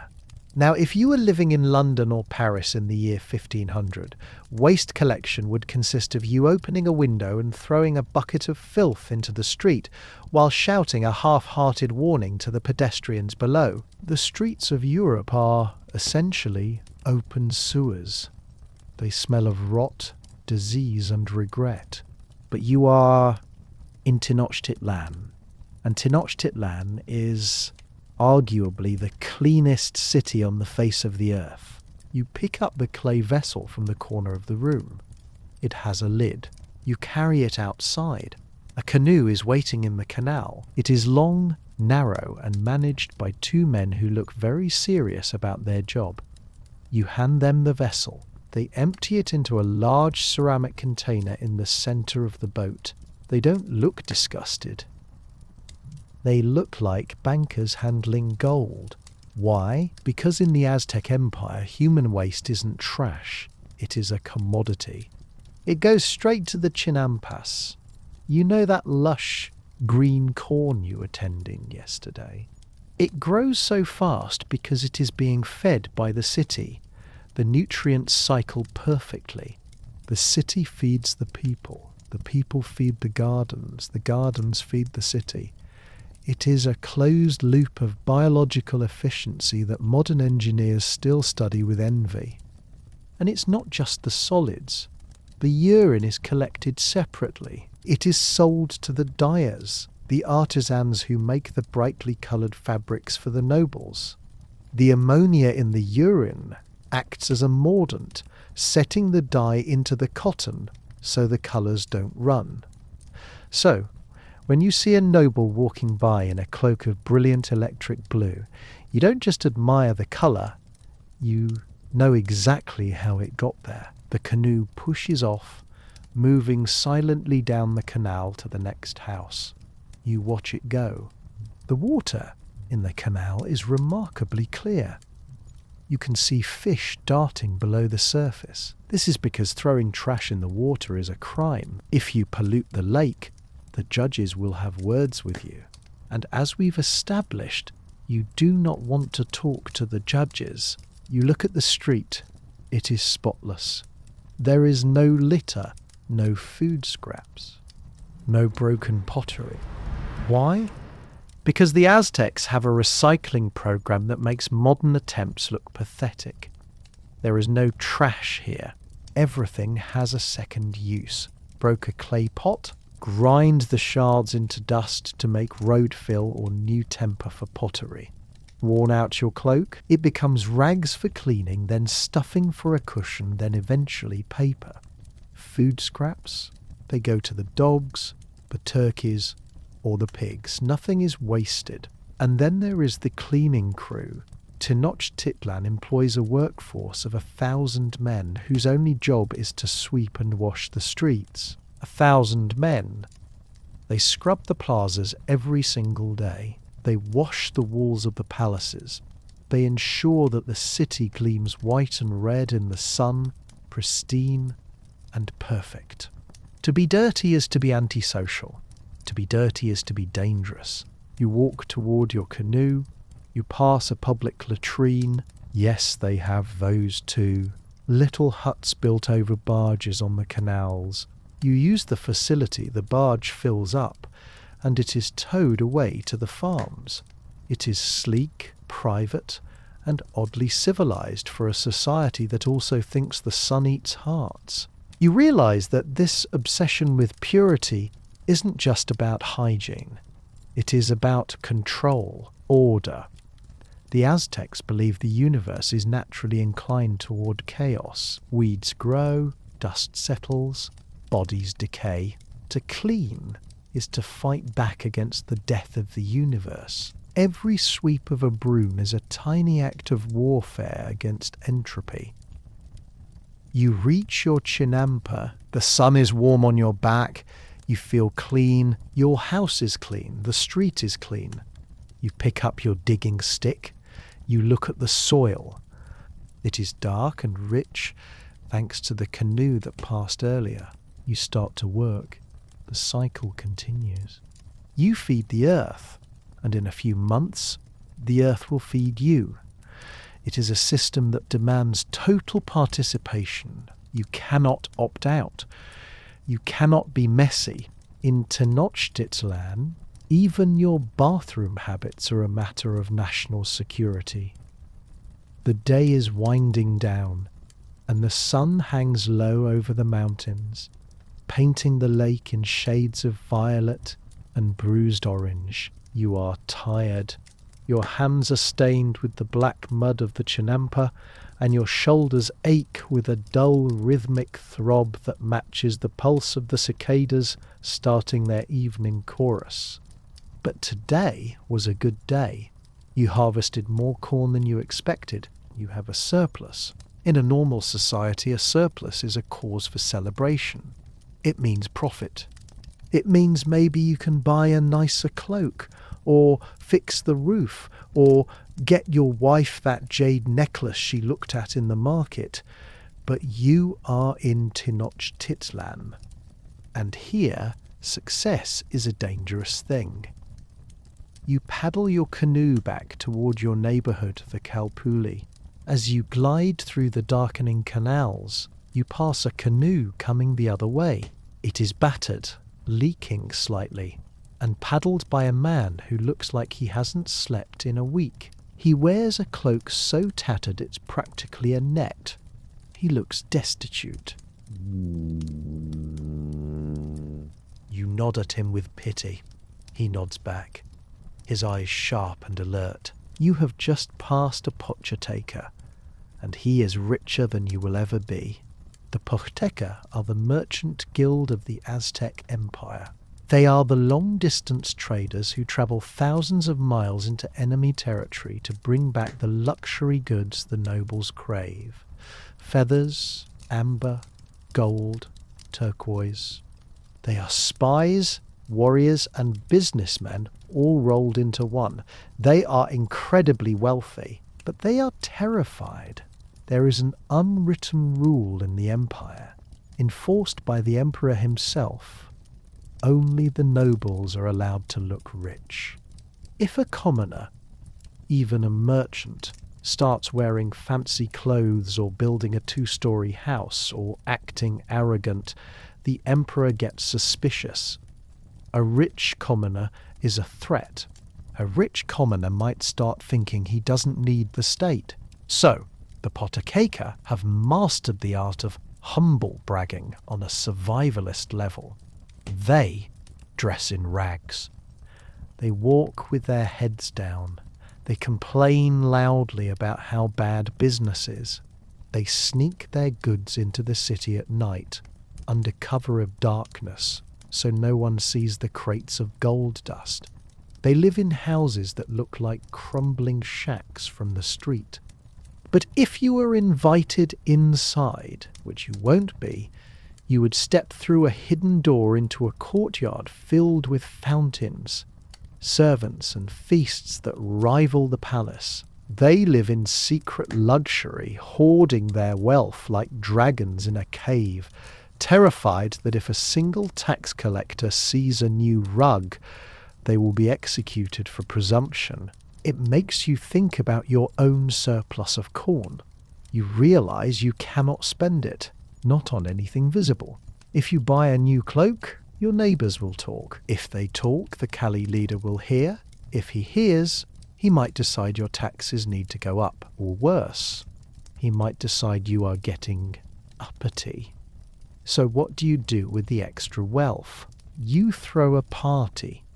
This is the economic safety valve of the Aztec world. You don't save money, you burn it. You host a banquet for the neighbourhood. You buy turkeys. You buy gallons of chocolate. You buy pulque for the elders. You give gifts to your neighbours. By doing this, you achieve 2 things. First, you get rid of the dangerous wealth so the state doesn't come for you. Second, you buy social status. In this city, you aren't respected for what you have. You are respected for what you give away. A man who hoards is a monster. A man who feasts his neighbours is a pillar of the community. It's a system of aggressive generosity. You are buying insurance against the jealousy of your peers. You paddle past the merchant's shack. You smell something faint on the breeze, roasting venison and copal incense. He is probably eating like a king right now, sitting in the dark behind 3 locked doors, terrified of a knock. You decide you will buy a turkey tomorrow. You will invite your wife's family. You will make a big pot of tamales. You will be loud, generous, and publicly poor. It is safer that way. The canal narrows as you reach your home. The water is black now, reflecting the first stars. You tie up the canoe. The air is cooling, the humidity finally breaking. You step onto the dirt path. You are tired, you are sore, but you are smart. You know the rules. Wealth is a weapon. If you hold it wrong, it cuts you. So you drop it as fast as you can. You enter your house and latch the door. The woven reed mat feels thin beneath your feet, but it's home. You have survived the market, the judge, the chinampa, and the social pressure of the wealth tax. You are ready to sleep. But sleep in Tenochtitlán is not a passive activity. It is a defensive posture. You lie down, pulling the cotton blanket up to your chin. The fire is just a bed of glowing coals now, casting long, dancing shadows against the adobe walls. The city outside has quieted down, the hum of voices replaced by the lapping of the lake water, and the occasional distant cry of a night heron. And then you hear it. Thump, thump, thump. It sounds like someone chopping wood, a steady, rhythmic, heavy sound. In any other city you would think, the neighbour is splitting logs late tonight. In Tenochtitlan, your blood turns to ice. You stop breathing, you strain your ears. Is it a neighbour? Or is it the Yaltapostli, the night axe? Aztec mythology is filled with monsters, but the night axe is specific. It is a headless phantom. Its chest is cut open, revealing a rib cage that snaps open and shut like a trap. As the chest cavity slams together, it makes the sound of an axe hitting wood. Thump, thump. If you are a brave warrior or a fool, you are supposed to go outside, hunt this thing down and grab it. If you catch it, you can rip a thorn out of its chest. Don't ask why it has thorns, and the spirit will grant you riches, fame, or invincibility in battle. It is the ultimate high-risk, high-reward lottery ticket. If you are a coward, or a sane person, you stay in bed and pray it goes away. Because if you catch it and your heart wavers, it won't give you riches, it will give you a handful of ashes. Or it will just kill you. You listen. Thump, thump. It stops. You exhale. Probably just a tree branch hitting a wall in the wind. Probably. But the night axe isn't the only thing out there. You hear a dog bark. It's a sharp, frantic sound followed by a low growl. You tense up again. In the Aztec world, animals aren't always animals. They might be nahuales fishi. A nahual is a shape-shifting sorcerer.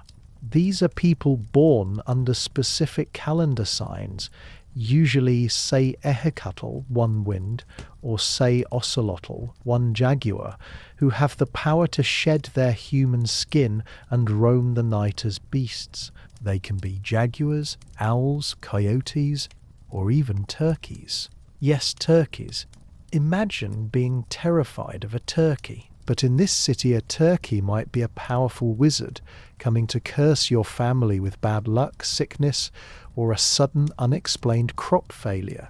If you see a dog with eyes that look too human, you don't pet it. You run. If you see an owl perched on your roof hooting 3 times, it's not looking for mice. It's an omen. It means someone in the house is going to die. You look over at your wife. She is asleep. You look at your son. He is asleep. You are the guardian of the house tonight. You are the one listening to the turkeys and the axes. You realize that this belief system keeps you in a state of constant, low-level paranoia. The world is porous.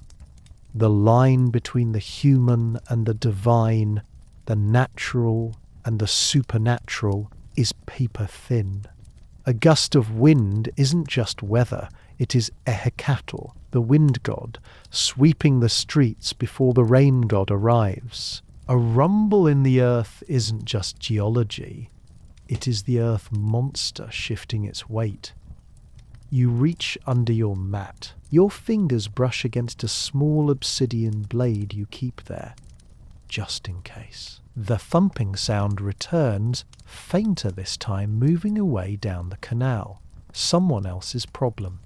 You relax muscle by muscle, the humidity has dropped, and a cool breeze is filtering through the thatch. It smells of ozone.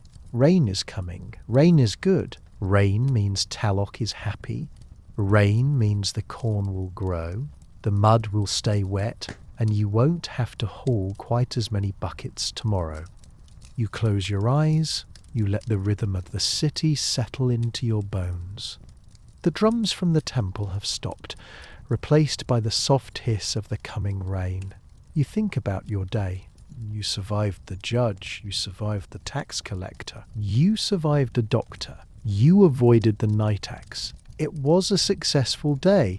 You drift towards sleep, your hand still resting near the obsidian blade. Tomorrow is another day in the centre of the world, and you have to be ready. The conch shell blows again, but this time the rhythm is different. It isn't the slow, mournful groan that wakes the sun. It is short, sharp, and frantic. Blast, blast, blast. You know that sound. Every man in Tenochtitlán knows that sound. It is the sound that turns a farmer into a soldier. You sit up instantly. The sleep vanishes from your brain, replaced by a cold spike of adrenaline. You don't reach for your digging stick today. You reach for the wooden chest at the foot of your mat. In the Aztec Empire, there is no standing army. There is just you. Every male commoner is a reservist. You spend your days growing corn, but the moment that shell sounds, you are expected to be ready to march, fight, and die for the Triple Alliance. You open the chest. Inside lies your armour. It isn't plate metal. You don't have iron. It is the exaggeration. You pull it out. It looks like a thick quilted vest made of unbleached cotton. It feels heavy, stiff, and smells strongly of brine. That's because it has been soaked in salt water and dried until the rock salt crystallized inside the fibers. You might look at it and think, that looks like a heavy sweater. How is that going to stop an arrow? The answer is, surprisingly well. Aztec warfare isn't about piercing, it's about slashing. Obsidian blades are sharper than surgical steel, but they are brittle. When an obsidian sword hits this salt-hardened cotton, the fabric catches the glass shards and shatters them.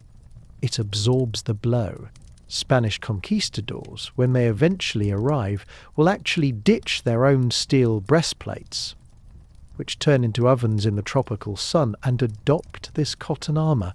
It is the Kevlar of the 16th century. You put it on. It is stiff. It chafes your armpits. Within 5 minutes you are sweating. It traps your body heat like a thermos. Next, you grab your weapon, the makuuitl. It looks like a cricket bat, carved from dense oak, but along the edges, embedded in deep grooves, are rows of prismatic obsidian blades. They are black, jagged, and terrifying. You run your thumb along the flat of the wood, careful not to touch the glass. You've seen what this weapon can do. A strong man can decapitate a horse with one swing. But you aren't trying to decapitate anyone today. That's the catch. You step outside. The streets are filling with men. Farmers, potters, reed weavers. All of them transforming. They are putting on their vests, tightening their sandals, grabbing their shields. The air is filled with the clatter of wood and the shouting of neighbourhood captains. You are marching to a Xochitl, a flowery war. This is the most confusing concept for an outsider to grasp. Usually wars are fought to take land or steal gold or burn cities. But a flowery war is different. It is a scheduled war. The emperor has sent a message to the neighbouring state of Tlaxcala. It basically said, hey, we're both running low on captives for the gods. Meet us in the valley of Atlisco next Tuesday. Bring your best guys, we'll bring ours. And Tlaxcala said yes. So you aren't going to conquer Tlaxcala. You aren't going to burn their houses. You are going to meet them in an open field and engage in a massive lethal wrestling match. The goal isn't to kill. If you kill an opponent, you are considered clumsy, a brute. The goal is to hit him hard enough to stun him, tackle him, tie him up, and drag him home. You fall into line with your cavalry unit. Your captain is a noble wearing a suit of jaguar skin and a helmet shaped like a gaping animal maw. He looks terrifying. You look like a walking quilt. The march begins. You leave the causeway and hit the mainland. The dust rises, the sun beats down. You are carrying your own food, a bag of toasted corn flour called pinot. You will mix it with water and drink it for energy. It tastes like gritty sawdust, but it keeps you moving. You march for days. The discipline is absolute. If you step out of line, the captain beats you. If you drop your shield, the captain beats you. If you complain about the heat, the captain beats you. Finally, you reach the valley. The enemy is waiting. The Tlaxcalans look exactly like you. They have the same cotton armour, the same obsidian swords, the same desperate look in their eyes. They speak the same language, Naharpal. They worship the same gods. But they hate you. They hate the taxes. They hate the arrogance of Tenochtitlan. Doom, doom, doom. You form lines. The nobles go first, the eagle and jaguar knights. They are the shock troops. They scream insults at the enemy. They dance. It is theatrical. It is loud. And then they charge. The sound of the clash is like a forest breaking. Wood snaps, obsidian shatters. Men scream. Your unit moves forward. You aren't fighting for the emperor now. You are fighting for a promotion. If you capture one prisoner, you are allowed to wear a cape with a flower pattern. If you capture two, you get a cape with red trim and special sandals. If you capture four, you become a jaguar knight. You get to eat human flesh at the banquets. You get to drink pulque. You get a house. Your entire social mobility depends on whether you can tackle that guy over there who is currently trying to bash your head in with a rock. You grip your macahuitus. Your palms are slick with sweat. The smell of the battlefield hits you. Dust, pine resin, and the copper tang of fresh blood. You step forward. The man in front of you swings. You block with your shield. The wood shudders. You swing back, aiming for his leg. You don't want to kill him. You just want to ruin his knee. Sorry, you think as you swing, but I really need those sandals. The dust settles. The screaming stops. You are sitting on the ground, your chest heaving against the stiff, salt-hardened cotton of your armour. Your knuckles are white, your hands shaking from the adrenaline dump. Next to you sits a man. He is bleeding from the scalp.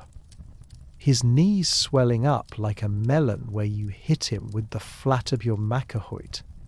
His hands are tied behind his back with a length of rope you brought specifically for this purpose. He is a Tlaxcalan, an enemy of the state, a threat to the cosmos. He is also about 25, looks like he grows corn for a living, and is currently asking you for water. This is the strangest part of Aztec warfare. The moment the fight ends, the relationship changes instantly. He isn't your enemy anymore. He is your eco, your son, and you are his padre, his father. You uncork your gourd. You hold it to his lips. He drinks greedily, water spilling down his dusty chin. "Thank you," he mutters in Nahuatl, the same language you speak. "You fought well," you reply automatically. It's the script. You have to be polite, you have to honour him, because in a few days he is going to die so that the universe doesn't implode. and you need him to be calm about it. You look around the field. It looks less like a battlefield and more like the aftermath of a massive, violent rugby match. There are very few dead bodies. The medics are already out, patching up the wounded on both sides. The Tenochtitlán army is retreating in good order, taking their own prisoners with them. Men from your neighbourhood, men you grew up with. You might see them again in the afterlife, or you might see their heads on a rack next month. It's a toss-up. The march home begins, but now it is slower. You are tethered to your success. You hold the rope. Your prisoner walks behind you, limping. It is a long walk back to Tenochtitlán. 3 days of hiking through mountains and pine forests, and you have to take care of him. If he dies of infection or dehydration on the road, you get 0 credit. You don't get the fancy cape, you don't get the sandals. You just get the shame of being a bad chaperone. So you share your tortillas with him. You let him sleep near the fire. You make small talk. Good harvest this year, you ask? Beans were a little dry, he says. Same, you nod. It is surreal. You are walking a man to his execution, and you are bonding over legumes. But this is the logic of the flowery war. It isn't personal. It isn't hate. It is a harvest. You are harvesting life force to feed the sun, just like you harvest corn to feed your children. He understands this. If he had caught you, he would be feeding you tortillas right now. You reach the causeway. The city rises from the lake, white and glistening. The crowds are waiting. They cheer. They throw flowers. For the first time in your life, you are not invisible. You walk with your head up. You drag your prisoner. People point at you. Look, they say, he took a captive. You feel a swell of pride that is almost intoxicating. You have done it. You have leveled up. You are no longer just a Massachusetts farmer. You are an Ayak, a warrior who has taken a captive. You will be allowed to cut your hair in a new style. You will be allowed to wear a cape with a flower design. You might even be invited to drink pulque at the next festival without fear of having your head shaved. You march straight to the temple precinct. The priests are waiting. They are wearing their black robes, their hair matted with blood, smelling of death and copal. You hand over the rope. The prisoner looks at you one last time. There is no anger in his eyes, just a profound, heavy resignation. He knows his role. He is about to become a messenger to the gods. Go well, you say. Live long, he replies. The priests take him away toward the holding pens. You stand there for a moment, your hand feeling light and empty without the rope. The adrenaline is gone. The pride is fading into a dull exhaustion. You turn away. You need to go home. You need to take off this salt-crusted armour that is chafing your skin raw.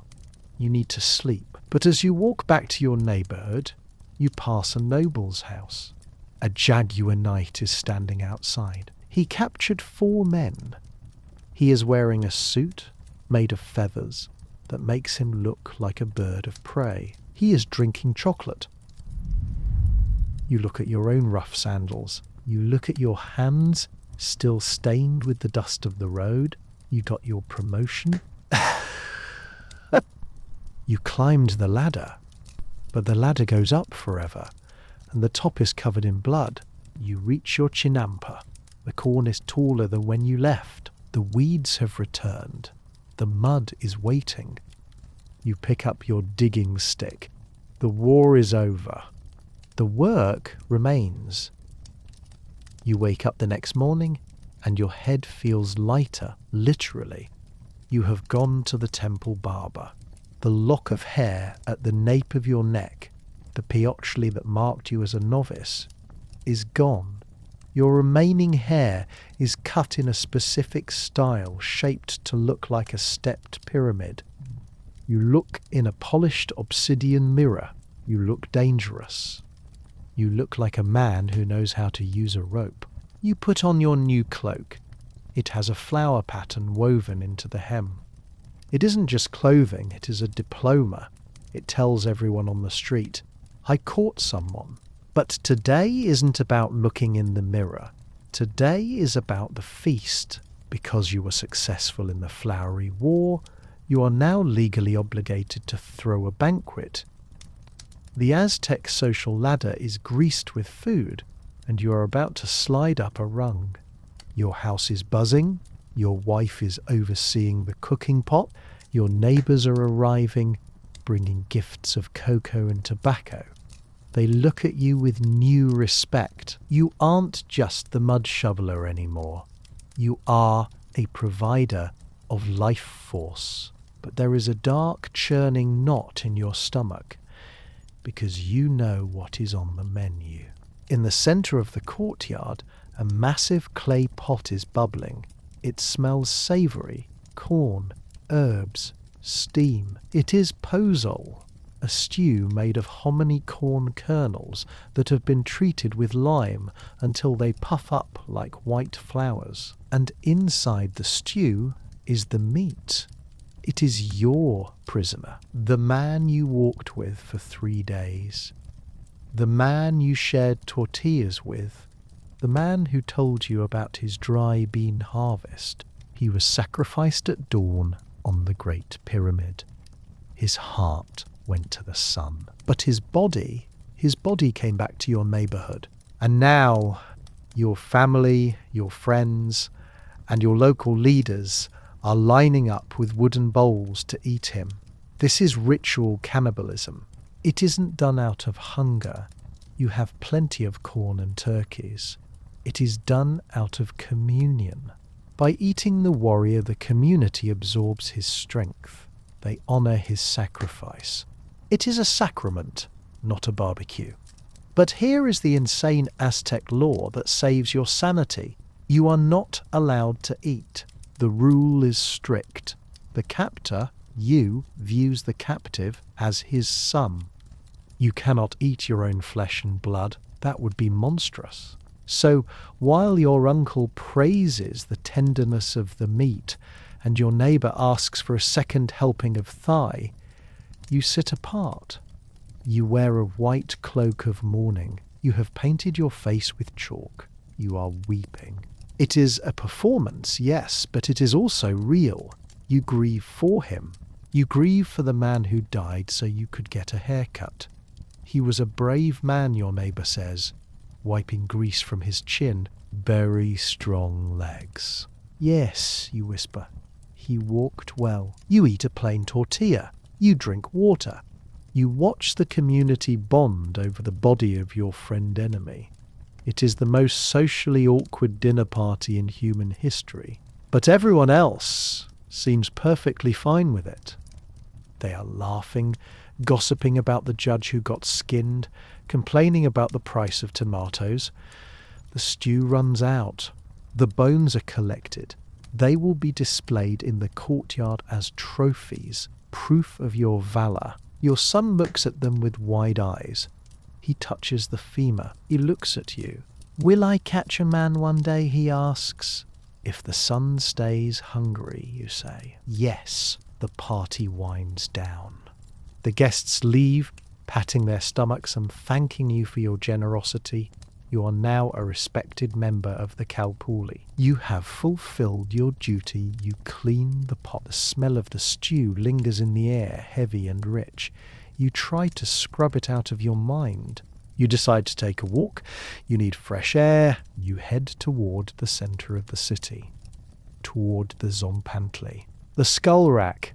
It stands near the great temple, a massive wooden scaffolding. Horizontal poles stretch for dozens of yards, and threaded onto them, like beads on an abacus, are thousands of human skulls. They are bleached white by the sun. They rattle when the wind blows. It sounds like dry leaves, or like 1,000 teeth chattering in the cold. You stand there, looking up. This is the Empire's receipt. This is the accounting ledger of the gods. Every skull represents a debt paid. You look for a fresh one. You wonder if you would recognize him without the skin, without the eyes that looked at you with resignation on the road. You realize you wouldn't. He is just bone now. He is part of the architecture. The priest walks by, swinging a censer of copal incense. He nods at the rack. "A good harvest," he says. "A good harvest," you reply automatically. You turn back toward the water. The sun is setting again, painting the skulls in shades of pink and gold. It looks almost beautiful, in a way that makes you want to scream. But you don't scream. You are a Spartan of the swamp. You are disciplined. You have a new haircut. You walk home. The wind rattles the skulls behind you. Click-clack, click-clack. It sounds like time running out. The festival ends, and the city returns to its rhythm. But the rhythm has changed for you. You are no longer just a farmer. You are a veteran. When you walk to the market now, people nod. The judges don't look at you quite as suspiciously. You have proven you can feed the machine. But the machine is always hungry for something new. A week later, you are summoned by the Kalpale Council. You put on your new cloak with the flower pattern. You walk to the community house. They tell you that the emperor has a new project. He wants to build a new aqueduct. The old one, bringing fresh water from the springs of Chapultepec, was damaged in a flood. The city is thirsty. The water in the canals is getting brackish. "We need stones," the elder says. "And we need men to carry them." You sigh. This is the tekio again, the mandatory labor tax. But because you are now a warrior, you aren't carrying the stones. You are supervising the men who carry them. It's a promotion, technically, but it feels like just another way to be tired. You spend the next month standing in the sun, watching your neighbours haul basalt blocks from the mainland. They are sweating, groaning under the weight. You shout encouragement. You shout threats. You feel like a traitor to your own class, but you do it because the water must flow. The aqueduct is a marvel. It has 2 channels. While one is being cleaned or repaired, the water flows through the other. It ensures a constant supply of fresh, sweet water to a city built in the middle of a salt lake. It is engineering genius, but it is built on backs. One afternoon, a block slips. It crushes a man's foot. He screams. The sound cuts through the humid air like a knife. You rush over. It is a man from your street. A quiet man who grows squash. His foot is ruined. He will never walk properly again. He will never fight in a flowery war. He will never earn the sandals. You help carry him to the Tisitl. She shakes her head. "The bone is powder," she says. "He will limp." In Tenochtitlán, a limping man is a liability. He cannot serve the state. He cannot pay his taxes in labour. He will likely have to sell himself into slavery just to eat. You walk back to the construction site. The blood has already dried on the stone. The other men are working harder now, fear driving them like a whip. You look at the aqueduct. It is beautiful. It is straight and true, a line of order cutting through the chaos of the swamp. Water is life, the priests say. But looking at the red stain on the grey rock, you think, water is expensive. The project finishes just before the rainy season. The emperor comes to dedicate it. He arrives on a litter carried by 4 nobles. He wears a headdress of green quetzal feathers that shimmer in the sun. He doesn't look at the workers, he looks at the water. He pours a libation of blood into the channel. The water turns pink for a second, then runs clear. The crowd cheers. You cheer. You have to. But as you walk home that night, the rain starts. It is a torrential downpour, the kind that turns the world into a grey blur. The canals rise, the streets flood. You reach your house. You grab a bowl to catch the drips. Plink, plink, plink. You sit by the cold hearth. You think about the man with the crushed foot. You think about the prisoner you walked with. You think about the skulls rattling in the wind. You realize that Tenochtitlan is a city of balance. For every drop of water that flows in, a drop of blood must flow out. For every stone raised, a back must break. It is a zero-sum game played by gods who are terrible at math. Your son is sleeping in the corner. He looks peaceful. You wonder what he will build. You wonder who he will capture. You wonder if the rain will ever stop. Time in Tenochtitlan doesn't flow like a river. It ticks like a countdown. You have watched the sun rise and fall thousands of times. You have harvested corn until your hands are permanently stained the colour of earth. You have fought, you have feasted, and you have survived. But now you are facing the one event that makes a flowery war look like a picnic. The cycle is ending. The Aztecs believe that the universe has a shelf life of exactly 52 years. It isn't a suggestion. It's an expiration date, when the two calendars, the solar count and the ritual count, finally align. The gears of the cosmos grind to a halt. The gods run out of energy, the sun gets tired, and unless humanity jump-starts the engine, the world ends. It is the time of the Shuhamopili, the binding of the years. You are standing in your house. It is the last day of the cycle. And the law requires you to do something that feels insane. You have to destroy everything you own. This isn't a figure of speech. You pick up your favourite clay pot, the one with the painting of the hummingbird you bought 3 years ago at the market. You look at it, you sigh, and then you smash it against the floor. Crash. Next, your reed mats. You tear them apart. Your clothes? The comfortable ones? Into the refuse pile. Your statues of the household gods? Broken. Your tools? The logic is brutal. The old era is dying. You cannot bring old things into a new sun. Everything must be new. Everything must be pure. You look around your house. It is filled with shards of pottery and shredded fabric. It looks like a war zone. Your wife is weeping silently as she breaks her weaving loom. It took her months to make that loom, but she breaks it anyway. Because if she doesn't, the stars will turn into skeletons and eat the population. That is the threat, the Tzimime. These are the star demons. They live in the dark spaces between the constellations. They are waiting for the fire to go out.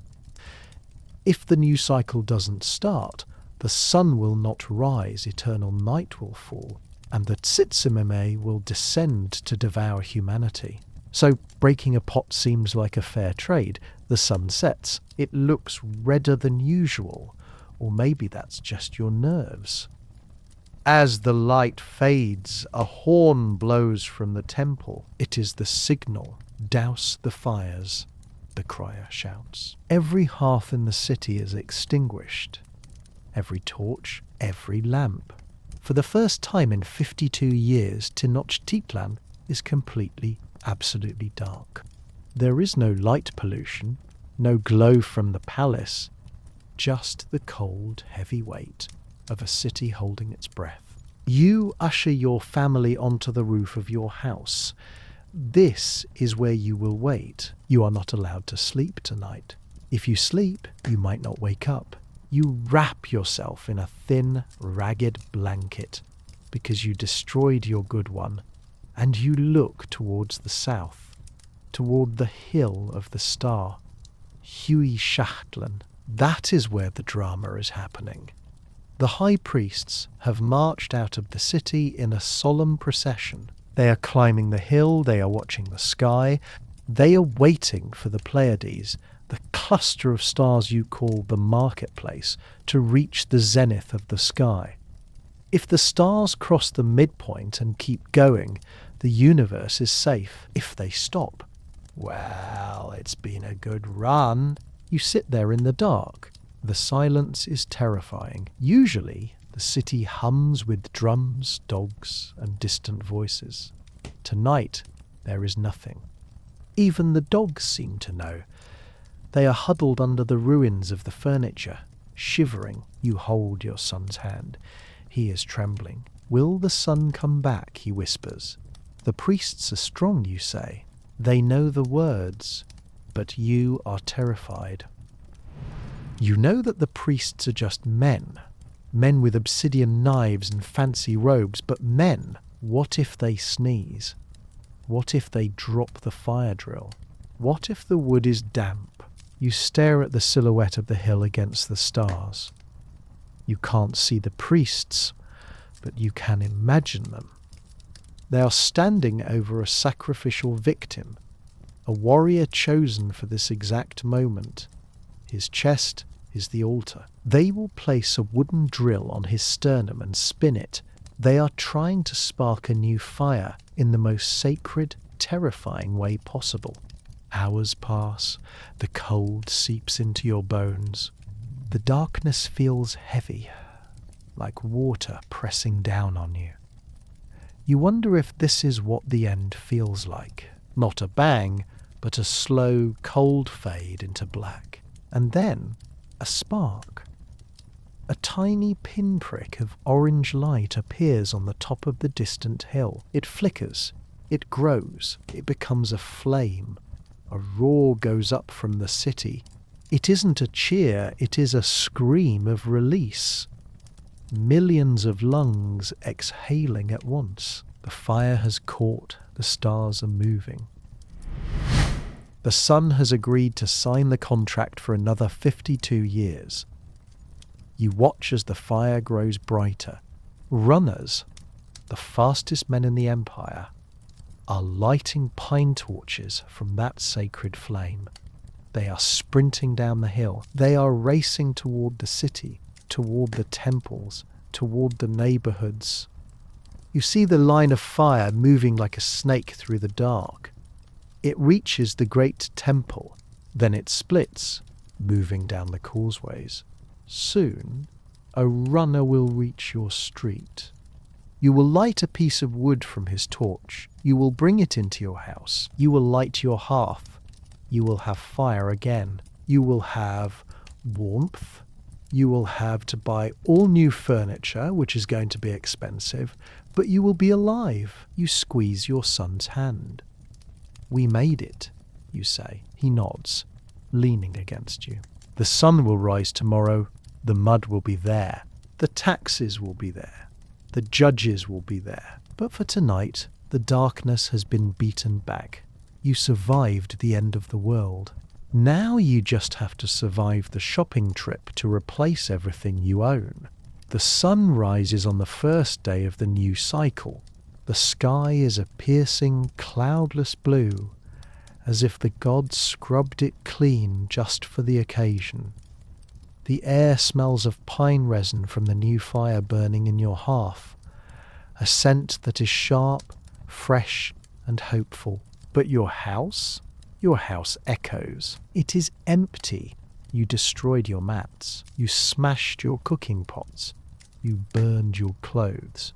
You are standing in the middle of a bare dirt floor, wrapped in the one rag you allowed yourself to keep, and you realize that saving the universe has been extremely inconvenient for your lifestyle. It is time for the great shopping trip. You step outside, the entire city is on the move. Everyone, from the lowest water carrier to the highest scribe, is heading to the market. The causeways are jammed. Canoes are bumping into each other in the canals. It looks like the aftermath of a natural disaster, except the disaster was scheduled, bureaucratic, and mandatory. You reach the market of Talaloko again. The noise is deafening, a wall of haggling and shouting. But today you aren't just buying corn. You are buying a life. And this is where the laws of Tenochtitlan get truly dangerous. Because now that you are starting from scratch, there is a temptation. A tiny, dangerous whisper in the back of your mind. Why not upgrade? You have some extra cocoa beans saved up, buried in a jar you conveniently forgot to smash. You see a stall selling beautiful cloaks, not the scratchy cactus fibre ones you usually wear. These are cotton, soft, white, breathable cotton. They have fringe. They have embroidery. You walk toward them. Your hand reaches out. The fabric looks so cool, so comfortable against the heat of the day. Stop, pull your hand back. Do not touch the cotton. If you buy that cloak, you are dead. This is the law of the Tillmatli, the sumptuary laws. In the Aztec Empire, you are what you wear, and if you wear what you aren't, the state kills you. The rules are obsessively specific. Are you a commoner? Your cloak must end at the knee. If it goes to the ankle, execution. Are you a commoner? You wear magway fibre. If you wear cotton, execution. Are you a commoner? You are barefoot. If you wear sandals in the wrong district, execution. The logic is simple. Social mobility is fine, but only if you earn it with blood. You can't buy your way up. You can't dress for the job you want. You dress for the job you have. If you look a noble, but you haven't captured 4 prisoners in battle, you are a liar. And liars destabilize the cosmos. You look around. You see the Akchakautin, the constables. They are wandering the aisles, carrying wooden staves. They aren't looking for pickpockets. They are looking for fashion crimes. They are checking the length of hemlines. They are inspecting the knots on cloaks. You see a young man arguing with a merchant. He is trying to buy a cape with a red border. He has only captured 1 prisoner. The red border requires 2. The merchant is shaking his head. He knows that if he sells it, he is an accomplice. You back away from the cotton stall. You go to the section selling ixita, rough, scratchy, beige cactus cloth. It smells like dried grass and poverty. 3 cloaks, you say to the weaver. She nods. Knee length? Knee length. You buy new reed mats. They are green and smell of the swamp. They will dry out and turn yellow in a week, but for now they are fresh. You buy new clay pots, unpainted, utilitarian. You buy a new grinding stone, heavy and grey. You spend your entire savings to replace exactly what you had yesterday. As you walk back to your canoe, loaded down with the basic necessities of survival, you feel a strange mix of frustration and relief. You are poor, you are scratchy, your cloak is too short, but you are alive. The sun is shining. The constables didn't look at you twice. You paddle home. The water laps against the wood. Splash. Splash. You reassemble your life. You roll out the new mats, you stack the new pots, you light the fire with the wood you brought from the runner's torch. The house looks exactly the same as it did before the cycle ended. It is a perfect reset. You sit down, you eat a tortilla from a new griddle.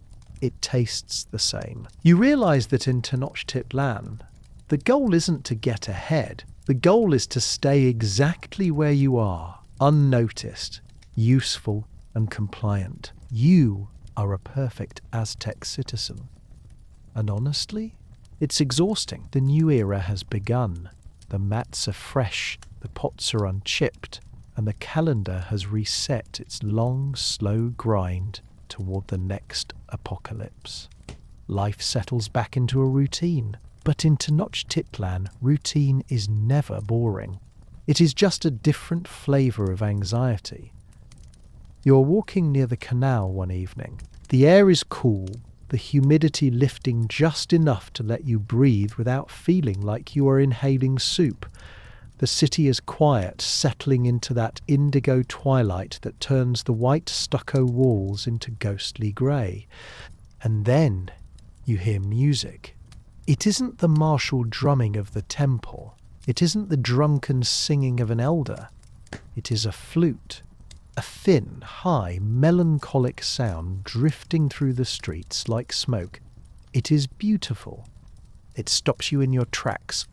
A young man walks around the corner. He is stunning. He is tall, his skin flawless, his hair flowing loose over his shoulders.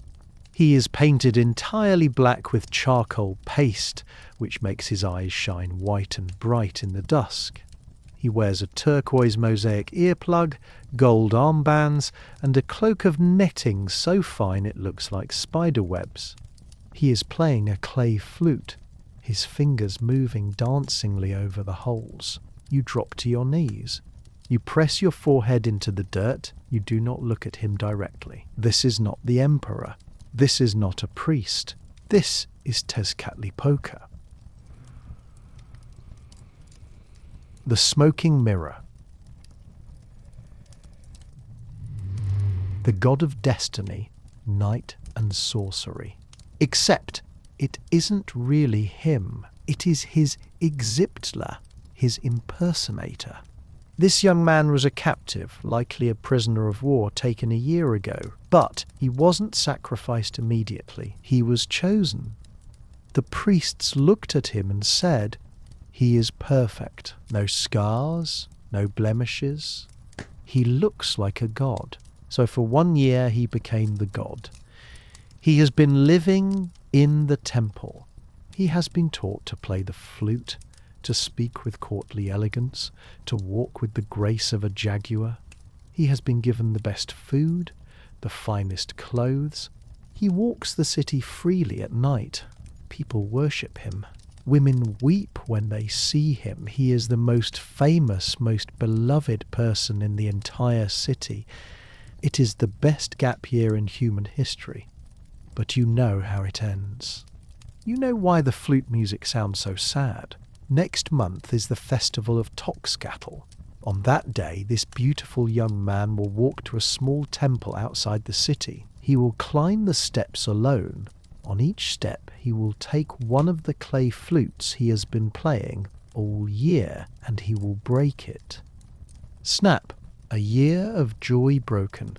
Snap, a year of beauty broken. When he reaches the top, he will lie down on the stone, and the priests will open his chest.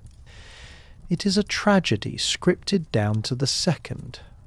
He knows it. You know it. The whole city knows it. He is a walking dead man living in a golden cage of adoration. He passes you. The scent of his perfume, liquid amber and tobacco, washes over you. It is sweet and heavy. He doesn't acknowledge you. Gods don't notice dirt. You stay kneeling until the sound of the flute fades into the distance. You stand up, brushing the dust from your knees. You feel a strange mix of envy and relief. For a moment you wished you were him, to be fed, to be worshipped, to wear gold and play music instead of hauling mud, to be important. But then you remember the broken flutes.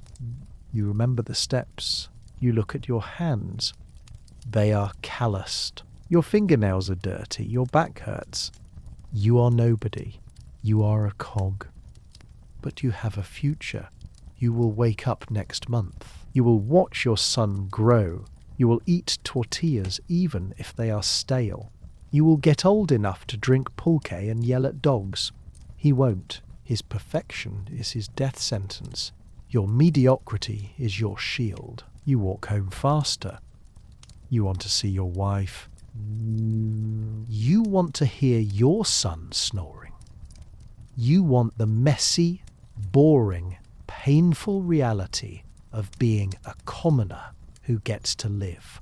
The flute music is gone now, swallowed by the noise of the crickets. The city feels darker than before. You realize that in Tenochtitlán, beauty is just a warning label. If something shines too brightly, The gods are getting ready to eat it. You decide you are perfectly happy being dull. You are back in your house. But the music of the flute lingers in your mind like a ghost. You sit by the dead hearth, wrapped in your rough blanket, and you find yourself thinking about the one thing every Aztec thinks about when the night gets too quiet: death. In Europe, the priests tell you that where you go after you die depends on how you behaved. Were you good? Heaven. Were you bad? Hell. It is a moral system. In Tenochtitlán, the gods don't care if you were nice. They care about how you died. The afterlife isn't a meritocracy. It is a lottery of trauma. You run through the options in your head. If you die in battle, or on the sacrificial stone like that young flute player, you go to Tenochtitlán, the house of the sun. It is a paradise of light and flowers. You spend 4 years accompanying the sun across the sky, singing and dancing, and then you return to Earth as a hummingbird or a butterfly. It is the VIP lounge of eternity. If you drown or get struck by lightning or die of a water-related disease like dropsy, you go to Tlalocan. This is the rain god's paradise. It is a place of eternal mist, rainbows, and endless summer. It is basically a tropical resort where the food never runs out.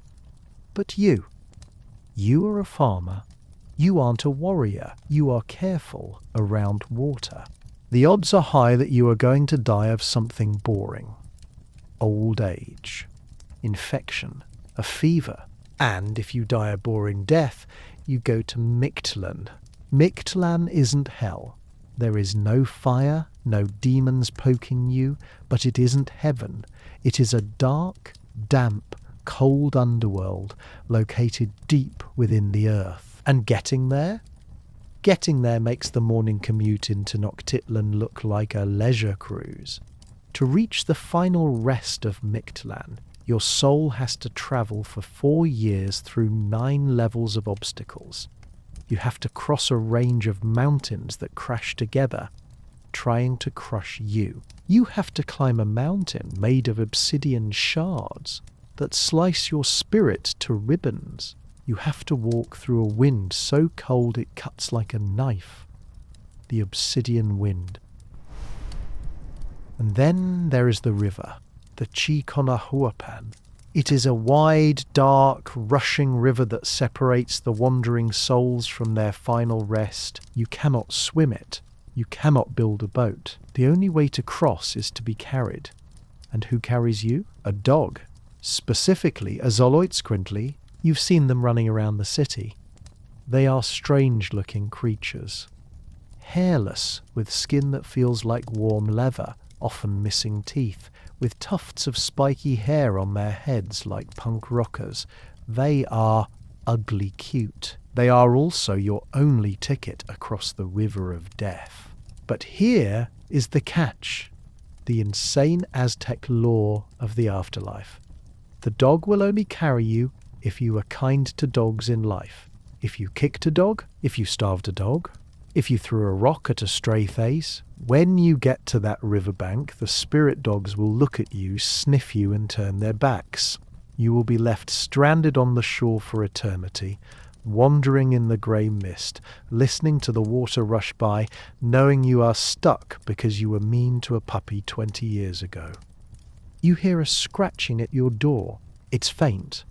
A little scratch against the wood. You get up. You untie the latch. You open the door a crack. A Xoloitzcuintli is sitting there. It is small, slate grey, and shivering in the night air. Its skin is wrinkled. It looks up at you with large, dark, liquid eyes. It doesn't bark. It just waits. In any other city, you might shoo it away. You might worry about fleas, though being hairless, these dogs are delightfully flea-free, or food supplies, but you are a pragmatic man. You are looking at your afterlife insurance policy. You step back, you gesture for the dog to enter. It trots inside. its claws clicking softly on the dirt floor. It goes straight to the hearth, finding the lingering warmth of the ashes. It curls up into a tight, leathery ball. You grab a leftover tortilla, you tear off a piece, you place it near the dog's nose. It sniffs, eats it gently, and then lets out a long, contented sigh. You have just made a deposit in the spiritual bank. You lie back down on your mat. The room feels different now. The presence of the dog changes the energy. It is a living, breathing connection to the underworld. It is a reminder that in this culture, kindness isn't just a virtue, it is a tactical necessity. You watch the dog sleep. Its ribs rise and fall. It twitches, chasing dream rabbits. You wonder if it knows the power it holds. You wonder if it knows that one day, when you are a ghost standing on a muddy bank, shivering in the obsidian wind, you will be looking for this exact face to save you. You reach out a hand. You touch the dog's warm, smooth skin. It's hot to the touch. Solos run hotter than other dogs, which is why people use them as living hot water bottles on cold nights. The heat seeps into your fingers. It comforts you. The universe is terrifying. The sun demands hearts. The mountains crash together. But at least the system has a rule you can understand. Be nice to the dog. You can do that. You close your eyes. The dog snores, a soft whistling sound. It is better than the drums. It is better than the screams. For tonight, you are safe, and your future, distant and dark as it may be, just got a little bit brighter. You wake up to the sound of scratching at the door. The Zolo dog is awake. He stretches, his warm, hairless skin wrinkling like a dried plum, and looks at you with an expression that clearly says, "Breakfast?" He eats it, gives your hand a wet, grateful nudge, and then slips out into the morning mist to do whatever spirit dogs do during the day. Probably chase spirit squirrels. You step out after him. The air has changed. It isn't just damp anymore. It is heavy with the scent of pollen. The wind carries a distinct, sweet, earthy smell. It is spring, or rather the dry season is ending and the time of planting is here. In Tenochtitlán, seasons aren't marked by falling leaves or snow. They are marked by which God is currently demanding a spectacle. And right now, the city is turning yellow. Marigolds are everywhere, draped over doorways, woven into garlands, floating in the canals. It looks festive. It looks cheerful. But you know better. Yellow is the colour of Ziptotec, the flayed lord. You walk toward your chinampa. The corn stalks from the last harvest are dry and brown, rustling like paper skeletons. You need to clear them. You need to plant the new seeds. But before you can put a single kernel in the mud, the earth has to be woken up. And the way the Aztecs wake up the earth is visceral. You see a figure walking down the causeway. At first, from a distance, he looks strange, bulky. His skin hangs loose on his frame, sagging in odd folds, and his colour is a sickly yellowish tan. He walks with a heavy shuffling step, shaking a rattle filled with seeds. As he gets closer, the smell hits you. It is the smell of a butcher shop left open in the sun. It is the smell of rot, barely masked by the sweetness of the marigolds he is carrying. You step off the path. You lower your eyes. You do not want to touch him. This is a Zaipimi, a skinned one. He is a priest or perhaps a warrior who took a captive, and he is wearing a suit. But the suit isn't made of cotton or jaguar pelt. It is made of human skin. During the festival of Tlacacsipehualisli, captives are sacrificed, but their bodies aren't just given to the sun. They are carefully flayed. The skin is removed in one piece like a husk. And then, for 20 days, men like this one put on the skins and wear them. To you, standing there in the morning heat, it looks like a nightmare walking. The hands of the skin dangle empty from the priest's wrists, flapping uselessly. The face of the skin is a mask, the mouth gaping open, the eyes empty, sliding over the priest's living face underneath. But here is the twist. You don't see a monster. You see a metaphor. You are a farmer. You know how corn works. A seed is a hard, dead thing. You bury it in the ground. It rots. It bursts open. And from the dead husk, the living green shoot emerges. Life comes from death. The new skin bursts out of the old skin. That is what Sipi Totec represents. He is the god of agriculture, of renewal, of the painful, messy process of growth. The priest isn't wearing a corpse to be scary. He is wearing it to show the universe how to shed its skin. He is a living seed. The priest stops near your field. He shakes his rattle. Ch-ch-ch. It sounds like rain. It sounds like snakes. He points a flapping, empty hand at your plot of land. Let the jade skirt rise, he chants. He means the corn. You nod. You feel a strange sense of relief. The ritual has been done. The skin has been worn. The earth understands what it needs to do. But there is a practical rule you have to follow. Do not let him touch you. It isn't just spiritual fear. It's hygiene. After 20 days of wearing a rotting skin in the tropical sun, these men are walking biohazards. If you touch them, you might get the itch, a skin infection. The Aztecs believe Sipi Totec controls skin diseases, boils, and eye infections. So you keep your distance, you respect the metaphor, but you respect the bacteria more. The priest shuffles on, heading toward the next farm. The smell lingers for a long time, heavy and sweet-sour, hanging in the humidity. You look at your field. The soil is dark and waiting. You reach into your pouch and pull out a handful of corn kernels. They are hard, yellow and dry. They look dead. You dig a hole with your stick. You drop a seed in. You cover it up. You realize that you are doing exactly what the priest is doing. You are burying something so it can be reborn. His ritual is just a louder, bloodier version of your daily work.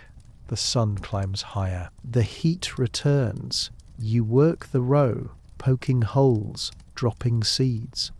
Thud, drop, cover, drop, cover. It is a rhythm older than the city, older than the empire. By noon the skin wearer is gone, the smell has faded, the marigolds are wilting in the heat. You sit down to eat your lunch. You wipe your hands. You try not to think about the empty hands dangling from the priest's wrists. You focus on the corn.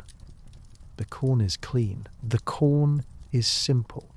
And if Sipi Totec does his job, you won't starve this year. In Tenochtitlan, horror is just another kind of fertilizer.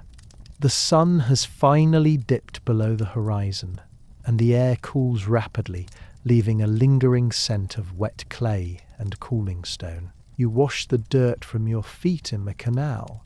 You are ready to collapse onto your mat. You are ready for silence. But tonight, silence is forbidden. Tonight is a family gathering. A cousin has come of age, or perhaps a neighbour is getting married, or maybe the local elder just feels like talking. In Tenochtitlan, the reason doesn't matter. The result is the same. The Huitlatoli, the words of the old ones. You enter the house of your relative. It is crowded. The air is thick with the smoke of tobacco tubes and the sweet, heavy smell of burning copal resin. There are no chairs. The Aztecs do not believe in chairs. unless you are the emperor. Everyone else sits on petees, or low wooden stools called iskpali, if you are lucky. You are not lucky. You are squatting. You find a spot against the wall. You crouch. Your knees protest immediately. You wrap your arms around your legs. You prepare yourself for an endurance sport that makes the flowery war look like a nap. You are about to be lectured for hours. An elder stands up. He is wizened, his skin like parchment, his eyes sharp. He clears his throat. The room goes deadly silent. If you cough, you are rude. If you fidget, you are uncultured. If you fall asleep, you are socially dead. He begins to speak. Now, if you are picturing a straightforward speech like, "Congrats on the wedding, be good to each other," you are thinking in European, you are thinking in straight lines. Nahuatl, the Aztec language, is a language of flowers. It is a language of couplets, metaphors, and endless circling repetition. The elder doesn't just speak, he paints with words. "Oh, my jade, my quetzal feather," he begins, addressing the young man. "You are a precious necklace, a bracelet of gold. You have sprouted, you have bloomed." He isn't calling the kid jewelry, he is saying he is valuable. But he can't just say, "You're valuable." He has to say it 5 different ways, using the reverential mode. This is the linguistic trap of Aztec life. To speak simply is to be a brute. You have to add suffixes to every word that make it sound polite, humble, and distant. You don't say, "Please pass the tortillas."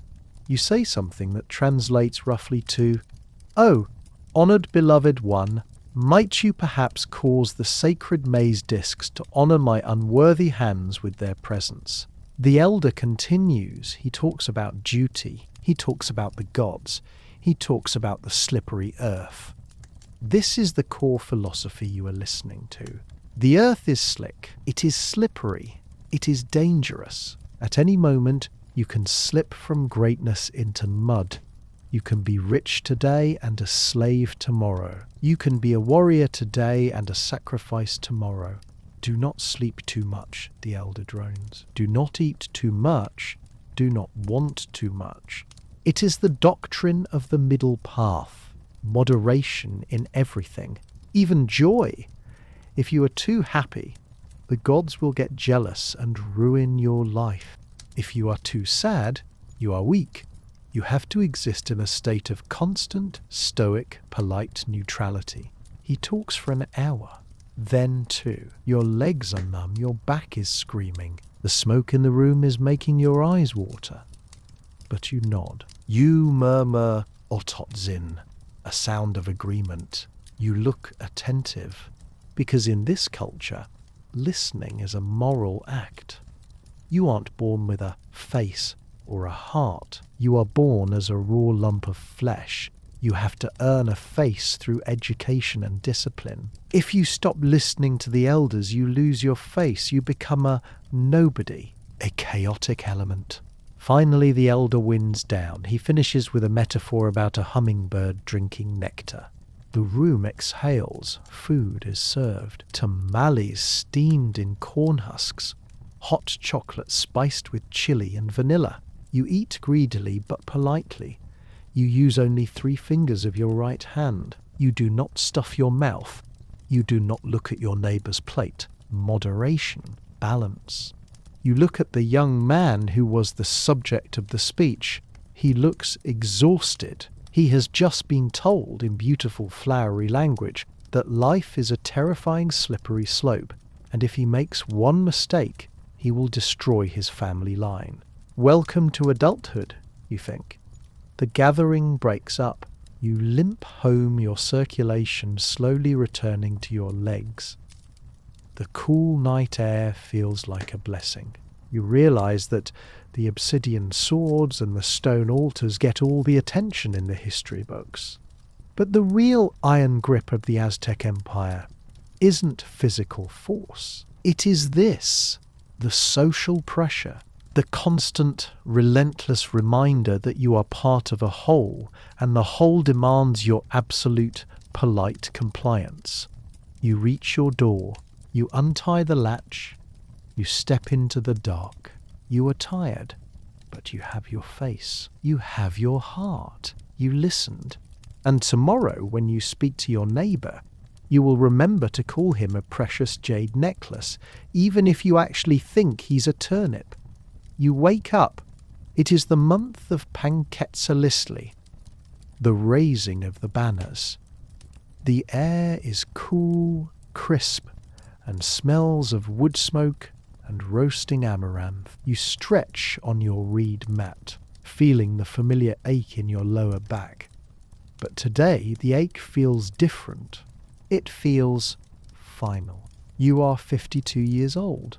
Today is your birthday. But it isn't just a birthday. In the Aztec calendar, you have just completed a full cycle. You have lived through 52 solar years, aligning once again with the ritual count.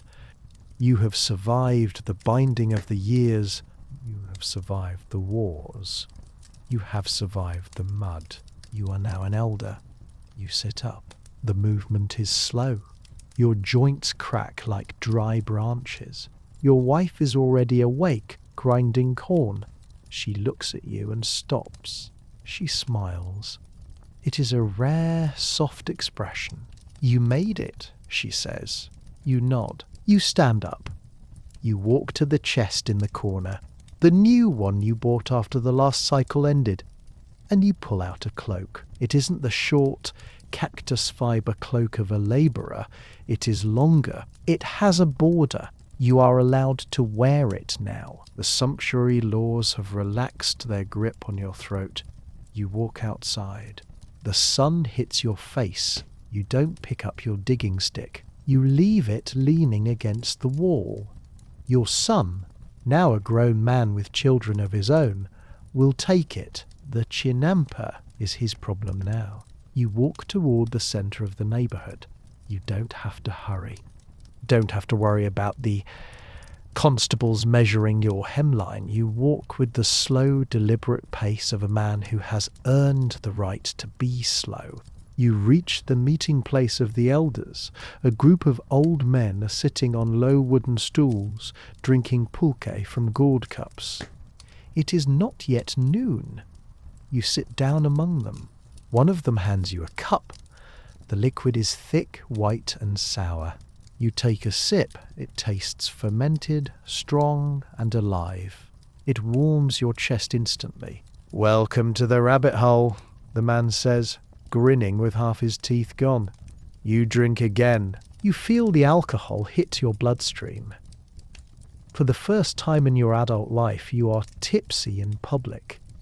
And no one is going to shave your head. No one is going to burn your house down. You watch the city move around you. Young men running with heavy loads, women hurrying to the market, priests marching toward the temple. They are all caught in the machine. They are all terrified of the rules, the gods, the judges. But you are outside the machine. You have aged out of the danger zone. You are too old to be sacrificed. The gods prefer fresh meat. You are too old to be drafted. You are too old to be useful as a labourer. You are just present. You realize that this is the ultimate reward of the Aztec system. It isn't heaven. It isn't gold. It is permission to stop caring. You watch a young man drop a basket of beans. He looks terrified. He scrambles to pick them up, glancing around for a judge. You laugh. It is a dry, wheezing sound. "Leave them," you shout. "The birds are hungry." The young man looks at you, shocked. He sees your white hair. He sees the cup in your hand. He nods respectfully and hurries away. You take another sip of pulque. You lean back against the wall. The sun is warm. The wind is cool. You think about the night axe. You think about the civitatio at the crossroads. You think about the skulls on the rack. They are still there. The world is still dangerous. The sun is still hungry, but for the first time, you don't feel like prey. You feel like a witness. You close your eyes. The sounds of the city fade into a comfortable hum. You are drunk at 10 a.m. You are wearing a long cloak. You are alive. And in Tenochtitlán, that is the only victory that matters. The years slide by, blurring together like the reflections in the canal water. You are 60, then 65. Your hair is white as the heron's wing. Your skin is leather, cured by decades of sun and salt. You spend your days sitting by the canal watching the canoes pass. You dispense wisdom, mostly unsolicited. You tell the young men which days are bad for planting. All of them, if you're lazy. You tell the young women how to spot a counterfeit cocoa bean. Bite it. But one day something changes. It is the year unhurried, 1519. Rumours start to drift into the city, carried by the Paianine runners from the coast. Strange stories. They speak of towers floating on the sea. They speak of men with white skin and hair like maize silk, wearing clothes made of iron. They speak of beasts that look like deer but are as tall as houses, which the Iron Men ride upon. The city is tense. The Emperor Moctezuma II is reportedly terrified. He spends his days in the temple consulting the oracles. He stops eating. He stops changing his clothes. The omens are bad. A comet appeared in the sky last year. A temple burned down without a fire. A woman was heard wailing in the night, crying for her children. You sit by the canal and listen.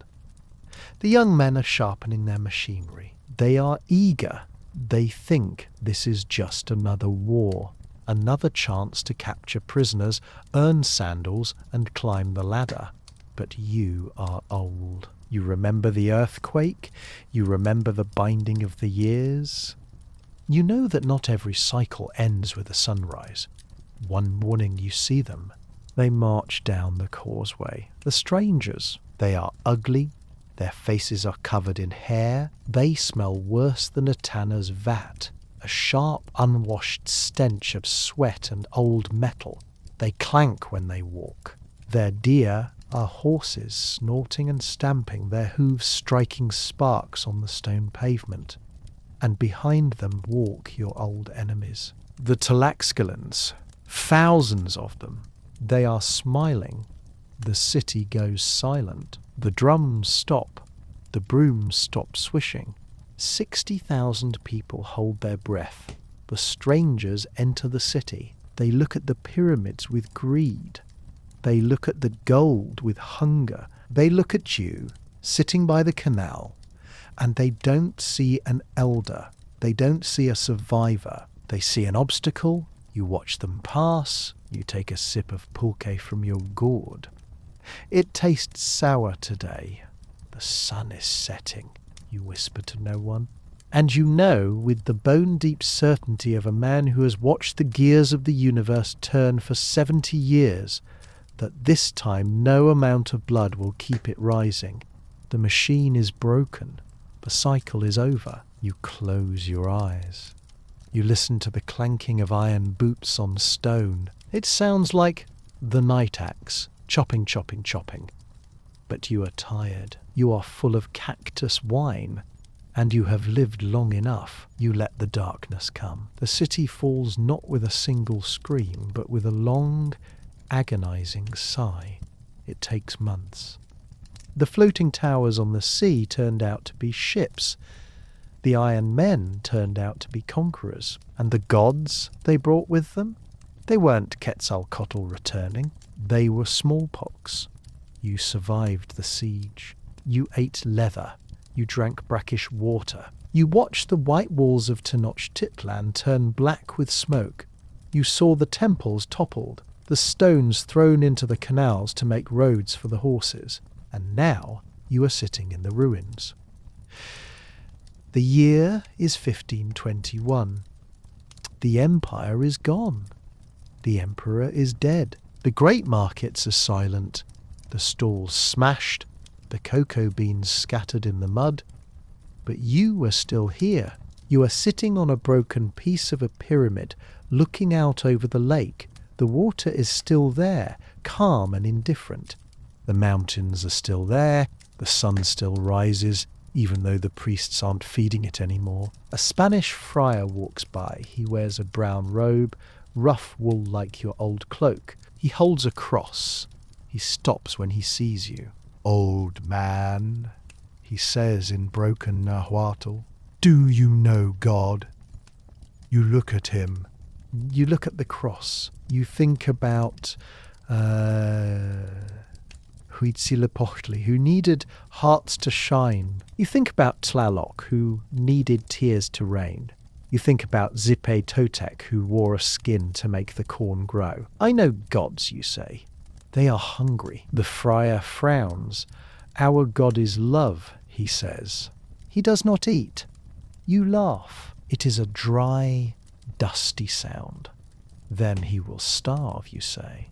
The friar shakes his head and walks away, muttering prayers.